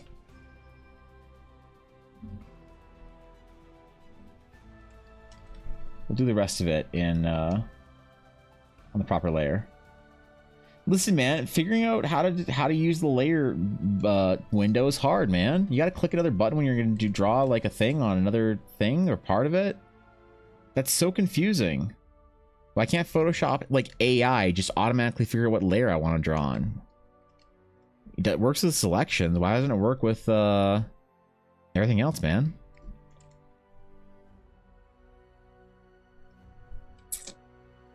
I got a heavy English wool cloak that I bought when I was at England's medieval festival. It's waterproof and billows like a Vader cape. Feels amazing. That's pretty cool. That's pretty cool. Wait, what the fuck? That's actually sick. I made, dude, so when I made Ella's Jedi cloak for her for Christmas one year, it was a Christmas that I gave her the parts for her lightsaber. It was the best Christmas gift I've ever given her. I gave her all the parts for to build her own lightsaber, which is like it's behind her chair, but it's like right there on her desk. And I gave her like a Jedi robe and all this like cool shit, like Jedi stuff for her, because we were playing in a Star Wars game at the time. And so it was like a package addressed to her in character, and it was from her Padawan.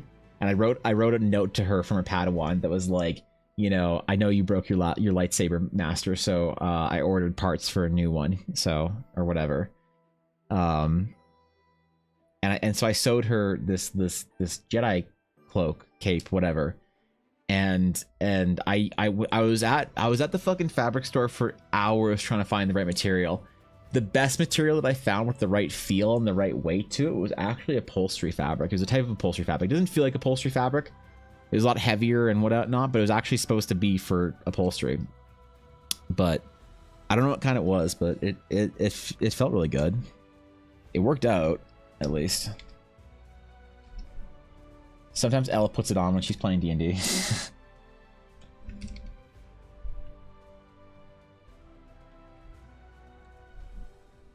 So get her cloak on, do it up. I did not take 2 hour break. I completely forgot busy.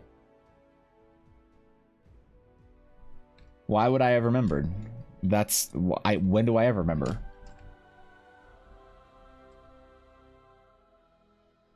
I do need to get water, but I don't know what time is it. I can't stream for too long today. I have to cut stream a little bit short, so I might just stream through. You already established what color Ella's lightsaber is? So Ella has a couple of different lightsabers in that game. She used so we played based on Legends rules, not on Star Wars canon rules, but on like old school saber rules. So in old school Star Wars, like Old Republic era Star Wars, you could get naturally occurring red crystals. They're very rare, and very few Jedi had them. But you could get naturally occurring red crystals. So she had a red lightsaber eventually, but in her collection, she mainly used a purple and a blue lightsaber. She dual wielded.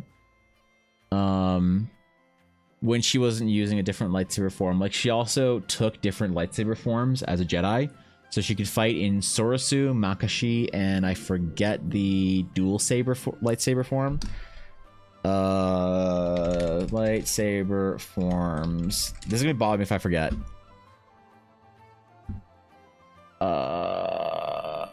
Form. Which number is it? Which one? Come on, Google. Don't mess with me, bro. Okay, I don't know. It does. I can't Google it. But yeah, she had Sorosu and Makashi, and then also the dual wield lightsaber form, so she could fight however she wanted to. And she mainly used her purple lightsaber, but she had a blue one as well, a purple one. She had a yellow one that she got that was an old ancient lightsaber that she occasionally used, and then she had her red saber. So she was decked out, man. She had like a bunch of lightsabers around her belt. She was pretty cool. Did hopes and dreams? Wait, what? What is the cloak? That's an interesting way of saying expensive fabric, but yeah, you're not wrong. Okay.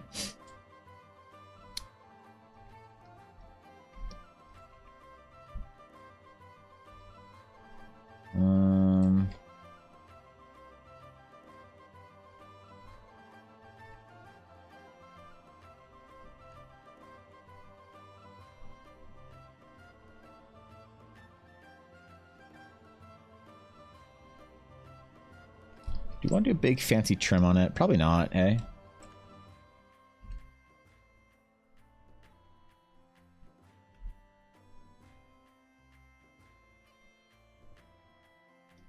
Actually, maybe. That'd be kind of cool. We could do like a pattern on it, maybe? Okay, screw it. Let's try it.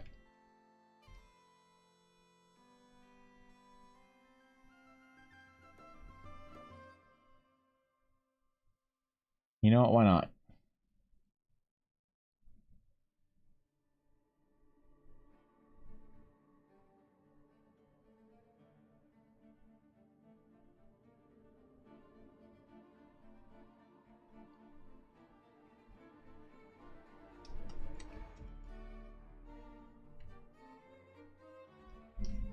Okay.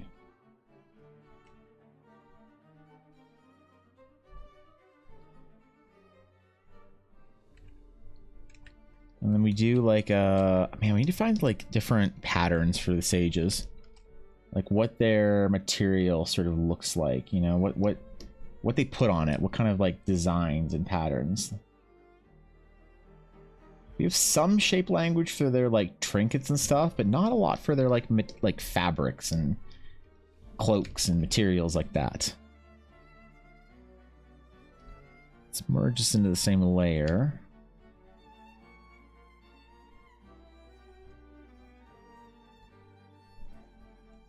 Because the identity of a sage is going to be an important thing. I want people to be able to look at the like 4 or 5 different astral sages that I've drawn and kind of get an idea of what their sage could look like if they're going to play a sage.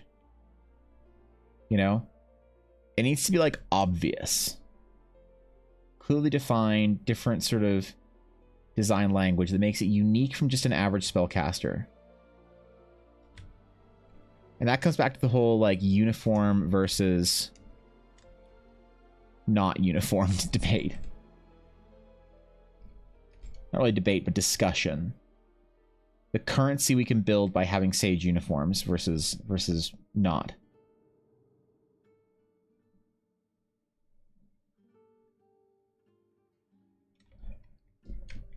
Okay, let's kill our sketch layer and see how it looks. It's gonna look empty, but that's okay. Oh, I don't mind that. All right, that's fine. Yeah, I don't mind that. It was like the Dooku hilt style. It made the most sense to me to have something more forward-facing for rapier grip versus something flat. But I don't say I haven't watched the main movies. So like his whole grip, the curved saber grip is for dueling. Is mainly focused for dueling. So that you can get better angles. But the thing is, it's not the whole point of it is that it's not a defensive grip, because it's harder to like get defensive angles or whatever, or at least the theory of it or whatever. So like that sort of played into Dooku's like aggressive dueling style, which I always really liked. Yeah, it's probably like every time I played a Jedi in a Star Wars game, like a Star Wars Saga Edition game, I've always played with a curved grip saber and used Makashi or Gemso or something. That's so fucking nerdy. What the hell? You know? Plays in Ahsoka style as well, which I don't like quite understand really, because Ahsoka's whole point of like her whole point is that she used a defensive style.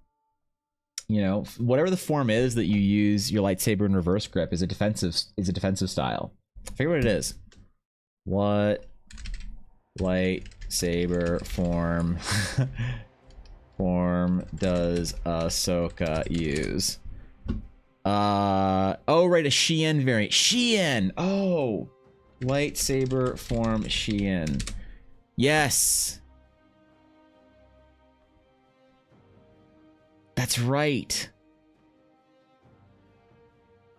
Xian and Gemso, as well as the Way of the Krayt Dragon, the Preservance Jedi.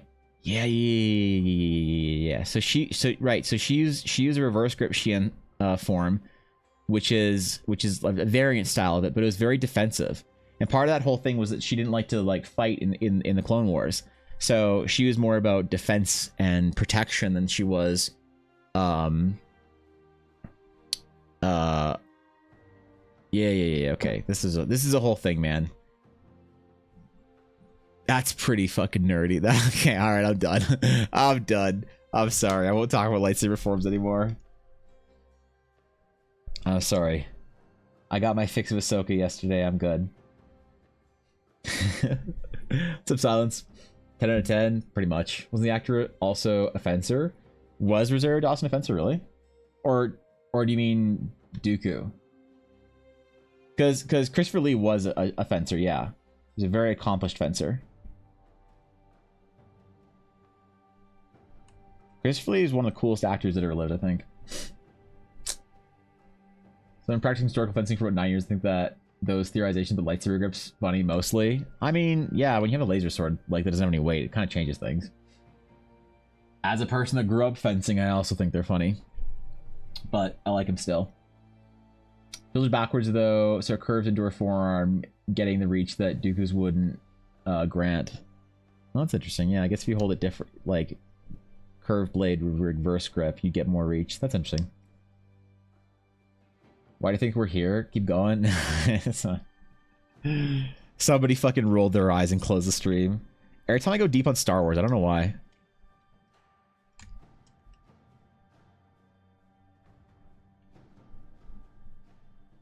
I think Star Wars isn't as popular as I'd like to believe it was. I get a lot of flack for being like, for basing so much of my world building off of like George Lucas's theories and like whatnot, but I don't care, man. I believe in it.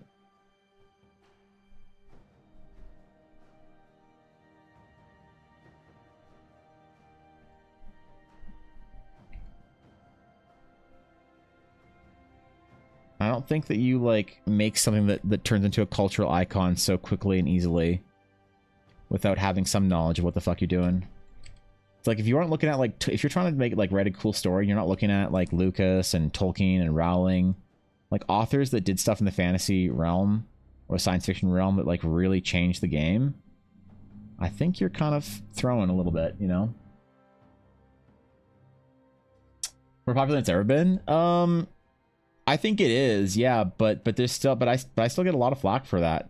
It's like if I start talking about deep Star Wars world building ideas, a lot of times there'll be like a first message in chat from somebody who's just like really mad about it or some shit. Like it's very peculiar. I've noticed just over the years whenever I like bring Star Wars up, there's like a higher chance that somebody will emerge from the chrysalis of never having chatted in the stream to tell me why I'm wrong and a dumb simp for like revering George Lucas's world building. Did you know he didn't even direct the best movies? Yeah, I'm aware. But the writing, okay, chill, bro. You know.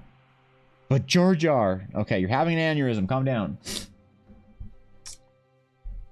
Wasn't Luke's more about cinematography than writing? He may have had a decent world building, but visually, virtually all dialogue in Star Wars movies is horrible. Okay, I am. All right, that's funny.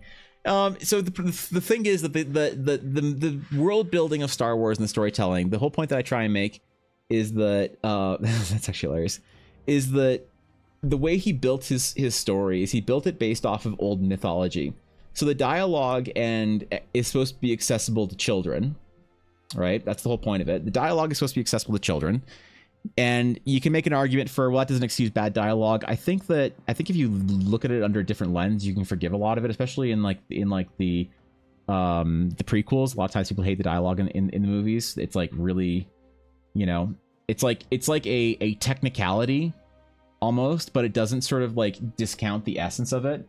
The essence of it is that Lucas's whole position was that he was trying to take old stories and myths that were true on a human level across multiple cultures, across multiple civilizations, across multiple, you know, whatevers, that all emerged together. They all emerged together, and we don't know why they emerged in different places, but they all emerged at the same time or in different time periods or whatever, seemingly disconnected. So we know there's certain stories that are like mythologically important to humans. That's things like the hero's journey, and you know, the whole evocation of the master and the apprentice and family, and this and the story, the biblical story of rescuing the father, and of all these other things and whatever. So you take all these important mythological stories and you condense them into a retelling of it, basically, that we've all seen.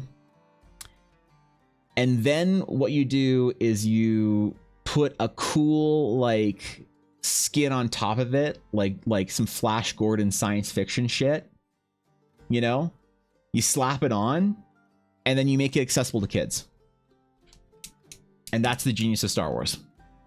And I think that is clearly genius. And so, yeah, you can poke holes in that. You can say, like, oh, the dialogue's clunky. I agree. Oh, but, like, some of the concepts are dumb. Like, midichlorians, that's dumb. It's like, okay. Yeah, and Jar Jar ruined the movie for me.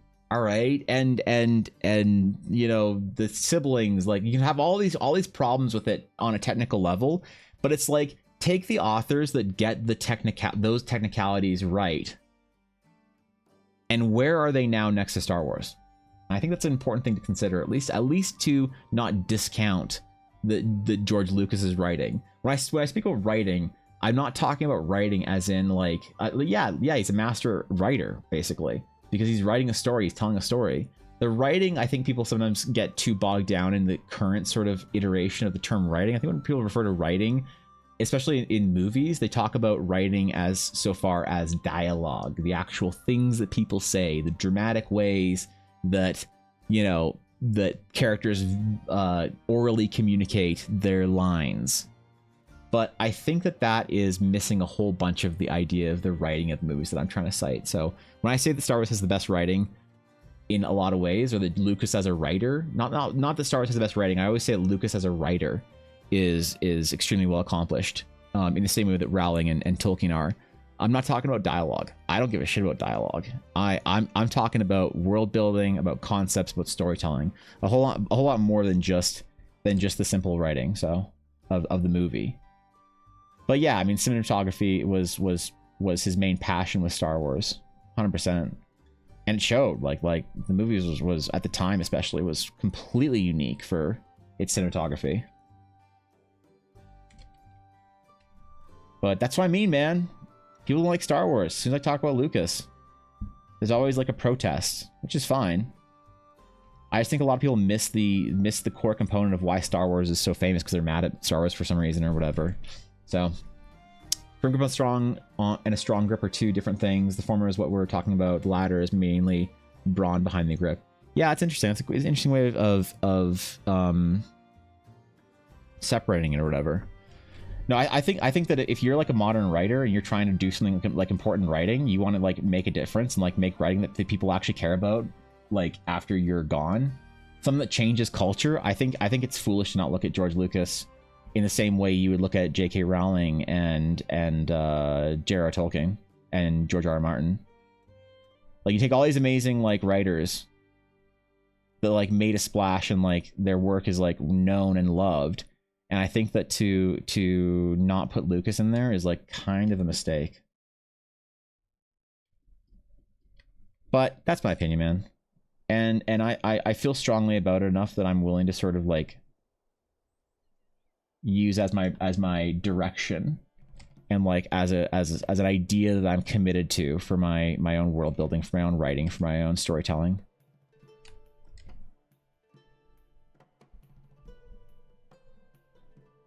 But Evan, what about the sand scene? Yeah, what about it? Now, I think that a lot of the clunkiness of the dialogue can be attributed to, like, even Lucas says this, that it's supposed to be made for kids.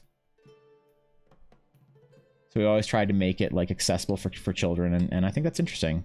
I think if you look at the movies in that way, you get a slightly different, I don't know. You get a different perspective on it.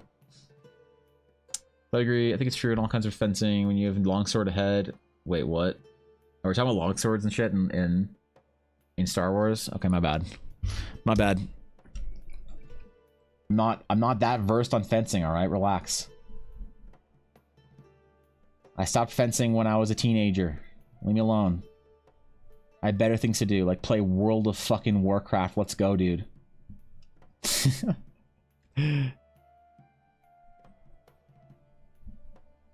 Far more important things.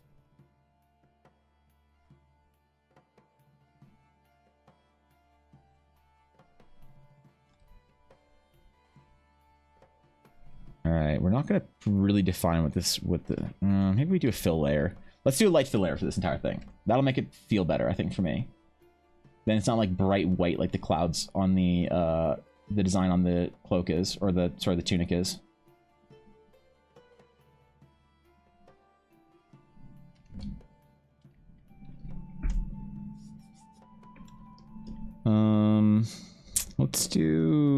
Let's see. Do our selection first. Oh, that's not what I wanted to do. Select, modify, we'll expand it by 2 pixels.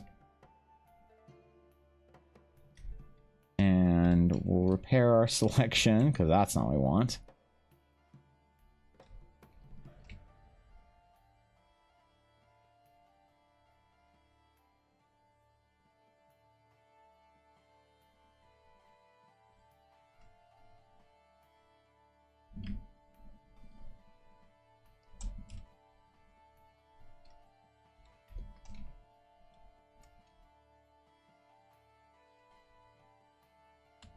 We'll see how this looks. I'm thinking if we do it as like a light, like 20% fill, that'll make it... Oh, whoops. No, I was correct. Ah, shit. There we go. That's not what I want to do. Okay. I fucked up.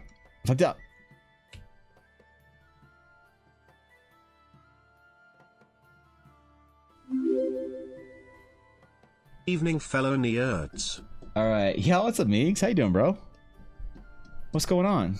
Good to see you. Thank you for the sub. Thank you for the 21 months. Holy shit. Dude, thank you. I appreciate that. You could have forgotten to cancel your sub anywhere else on Twitch, and you chose this stream. That means a lot. Thanks, dude.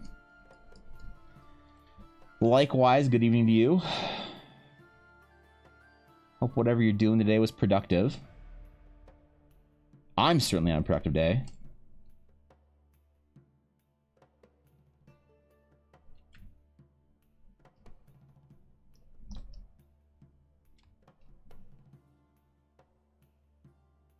All right. We're almost done this piece, Meegs, and I'm really excited about it.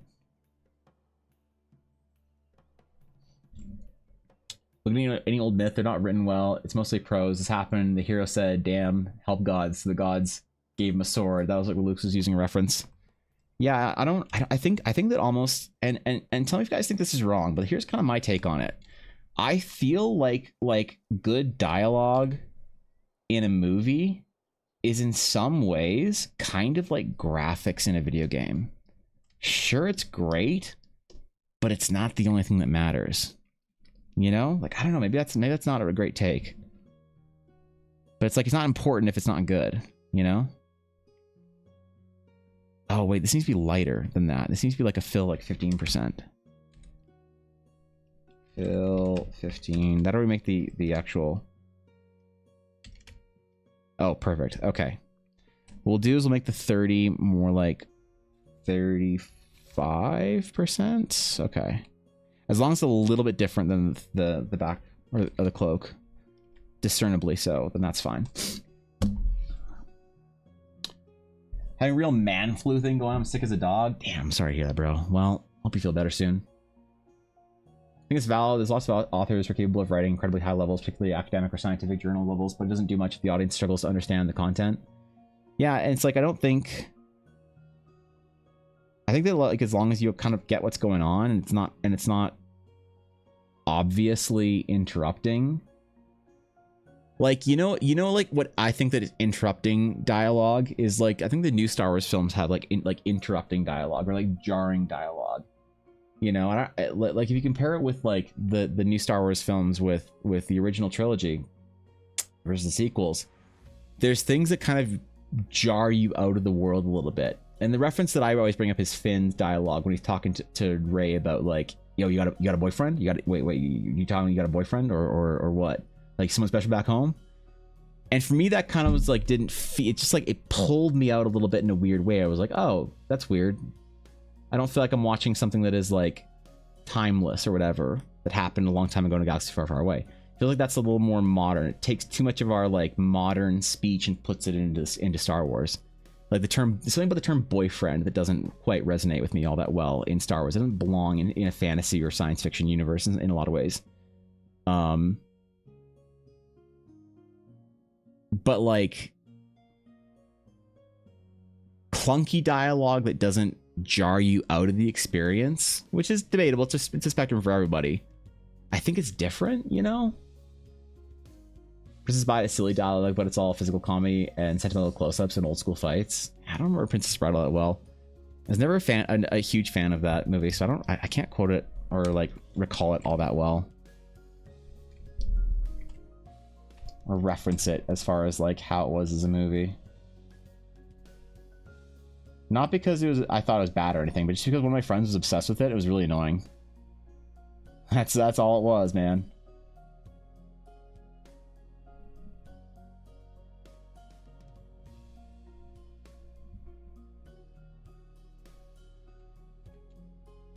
I don't know.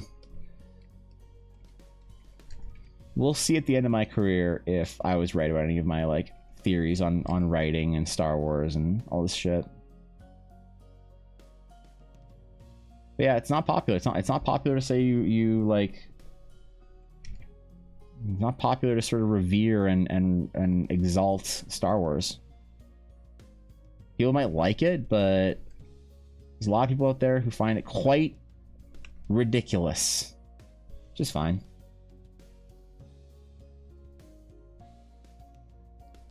I respect those opinions. I disagree, but I respect.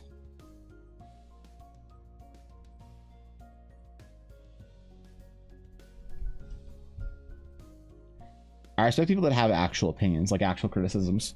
There's a lot of people who have criticism for like big things like Star Wars or Harry Potter or whatever. But I feel like criticize just because like it's kind of like cool to criticize the thing that everybody likes.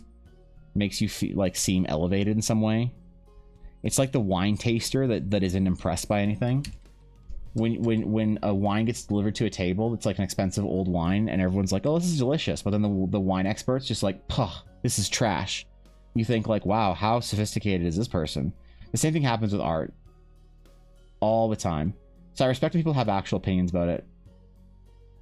And that's fine. I always like that debate or that discussion because I think it's interesting to like, if you can't defend your core ideas, it's like, well, what are you doing, man? But a lot of people sort of will just be mad at Star Wars because they're like, I don't like Disney. I'm like, I don't like Disney either. Why? I don't like George Lucas. I don't like George Lucas either. What do you want me to say, man? Like, I'm just gonna agree because you don't like a thing. Also, authors who aren't technical writers are particularly good at world building, but their ability to tell a captivating story outweighs any technicals. Yeah, the modern dialogue runs into too modern, but I always figure it's that since they're not speaking English, they're just saying the nearest equivalent of their language. That's interesting. That's an interesting way of looking at it. I've never thought about it like that. That's That's thought-provoking. Star Wars is good. It's full of cliches. It's basically an eternal story. Of course, in a way, just another version of a hero's journey. But there's a reason why there's so many versions of that, and Star Wars is a really good version of that archetypical story. Yeah, I always talk about archetypes in fantasy. That's why I think that like Critical Role Season 1 was the best, because it told archetypical stories. The characters were archetypical heroes, and they fell into archetypes. Versus Campaign 2 and 3, they were more theatrical. You know, it was more like to the idea I think that happened that people run into with storytelling is that if you can't tell a story that is, like you can't tell a story that's dramatic or that has weight if it's not like theatrical and different and you know, you have all these different like kind of crazy concepts, and like that's when you get a lot of D&D backstories of like tragic backstories. My character needs to have been abused as a child and enslaved by a demon prince and escaped only to find that their mother was burned by the demon prince the entire time, and now I had to eat my little brother, and you're like, what the fuck, you know? And you get these big dramatic backstories, but it's like they're not necessarily good backstories. They're interesting. They got a lot of stuff going on, but it doesn't make it necessarily a resonating backstory. And because I feel like people find archetypical backstories or archetypical characters and stories and they find bad storytelling in it, or they find things that they think is like redundant or reductive about it, and then they're like, oh, this is like a really poor story. It's kind of like the idea of Superman. Superman has had some really bad stories of Superman told, but Superman has also had some great Superman stories told. And I think that Superman is the reason why Superman is so popular is because Superman is an archetypical hero. You know, he's a hero that glorifies the idea of being a good person is a superpower. It's not about super strength. It's not about steel skin. It's not about jumping buildings and flying and, you know, laser eyes and shit like that for Superman. Superman's core story and good Superman stories are about writing a story about how doing the right thing is hard, but you do it anyway. About how telling the truth is hard sometimes, but you're supposed to do it anyway. And being a good person is sometimes hard, but you do it anyway. And I think that's why Superman resonates to so many people. And stories like Supergirl, like the modern Supergirl, people don't like, take away from that. They try and they take the same flaws of the superpowers or whatever, but they don't tell that kind of a story. And it's like, people don't really resonate with that. So I always very, very much like referencing sort of the archetypical stories and heroes and things like that, because I think they're important. I think discarding it for the sake of discarding it is foolish. But discarding it in the name of drama also is foolish, and that's why I don't know. So I think a lot of D&D characters and stories people write are kind of, you know, it's like it has to be the most interesting thing ever. There has to be the most amount of drama in the story for it to like matter, to resonate. And I don't know if that's true, but I don't know, man. I'm just a fucking art nerd talking about stuff I don't understand. Don't listen to me. Shit archetypes aren't much in favor, but we really can't do without them. Most people can like, or just like to go with the rebel archetype nowadays. In my opinion, to disagree with the rebel archetype loses its relevancy if there's nothing bland as we are the rebels. Yeah. And in Star Wars, the rebel needs it to be in something to be in opposition to. Yeah, it's like the idea of like being punk rock is like being anti-establishment in some ways. But it's like, what happens when you become the establishment? That's an interesting question for all like artists and opinions and creatives and stuff. And how to write a story, how to be unique, how to actually have an interesting voice creatively, how to write a story about the rebellious or you know the just standing against injustice, the Imperials versus the rebels. The time Star Wars was written too, and made, it was very interesting. The idea of rebellion was a very interesting topic on the world stage, you know. We need Yuuzhan Vong back. We don't need the fucking Yuuzhan Vong back, man. What do you mean we need the Yuuzhan Vong back? I'm so tired of fucking bug people in my Star Wars. Get out of here. Let me use the Force on you. Come on, man. The Rattle the Cages of telling Star Wars story. Filoni almost put them in a single Clone Wars episode as a teaser. Oh god, can you imagine if they put the Yuuzhan Vong in? I swear to god, if Ahsoka takes us to another galaxy and there's Thrawn and a whole bunch of Yuuzhan Vong waiting, I'm turning it off. If Thrawn's like wearing like Orbalisk armor looking shit and has like a staff that's a snake, I'm just turning it off, man. I'm like, I don't need, you know, Cade Skywalker sitting there with Delia Blue and Darth Talon having a conversation about how squishy their lightsaber needs to be. Heir to the Empire, my ass. Latest indie character is exactly like the guy Peter from Deadpool 2. He's a regular guy with a group of adventurers. I never saw Deadpool 2, unfortunately. But I can based on Deadpool 1, I can kind of gauge the idea. Just a dude, you know?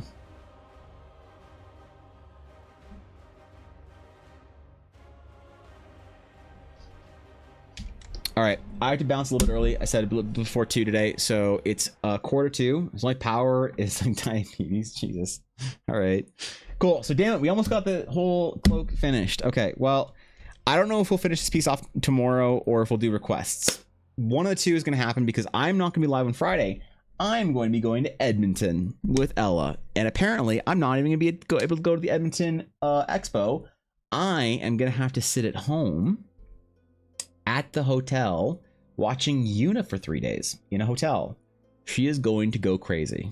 But it'll be okay. I'll have to take her on lots of walks. I'll catch lots of Pokemons on Pokemon's Go while I'm there. Try and hopefully the hotel is near some Poke stops. And any Houndours? No Houndours. God damn it. I tried. So hey, I won't see you on Friday, but I will see you tomorrow. I don't know. Switch to the River Valley to explore. How exciting! I actually might do that. Depending on what we're saying, I might go down to the valley and take Yuna on a big old walk or whatever, because I can't take Yuna to the convention unless I say that she's an emotional support dog. Maybe I just sneak her in, put her in one of those dog bag things, like a person does when they have a dog that can fit in a dog bag. And if anyone asks, I'll just put a service vest on her or whatever and be like, "This is my support dog." Okay, please. She emotionally supports me while I don't, while I'm not good at art. So, I don't know. It'll be fine. So Elle will be at the con. I guess I won't be the entire time because my dad, who's gonna watch her, has fucking COVID. So I gotta call my dad and make sure he's okay, or send him a text or something like that, because I haven't talked to him yet. Ella just told me that they have COVID, which sucks. So I gotta make sure they're cool. And that really blows. I really was excited to go to the convention. So I guess Ella will be there though. So either way, tomorrow will be requests then. We'll do requests all day. It might be a bit of a longer stream. I don't know, actually. It'll depend on how much I need to help Ella out with packing and stuff. Unless she needs help packing all day, and then I won't be able to stream. No, I'm gonna try to stream tomorrow. And then I'm just gonna do work all weekend, I guess. Secluded at a hotel. There's like this word that I forget this word. It's a word in Japanese. And it's self-imposed seclusion to work. Hold on, Japanese. It's a good word. Self-imposed isolation for work. What is the word? Sakoku? No, I don't remember what it is, but it's a really great work. Word. That basically is the idea of removing all distraction. So like manga authors and stuff or writers will go to like a hotel. They'll get a hotel room for like a month. And they'll just go in there with like their pad of paper or whatever, or their work materials, and no distractions whatsoever. And they'll just work. That's gonna be me all weekend. So we'll see how much work I get done. But either way, I'll see you guys tomorrow. I hope you enjoyed your stay. Until next time, my friends. Farewell.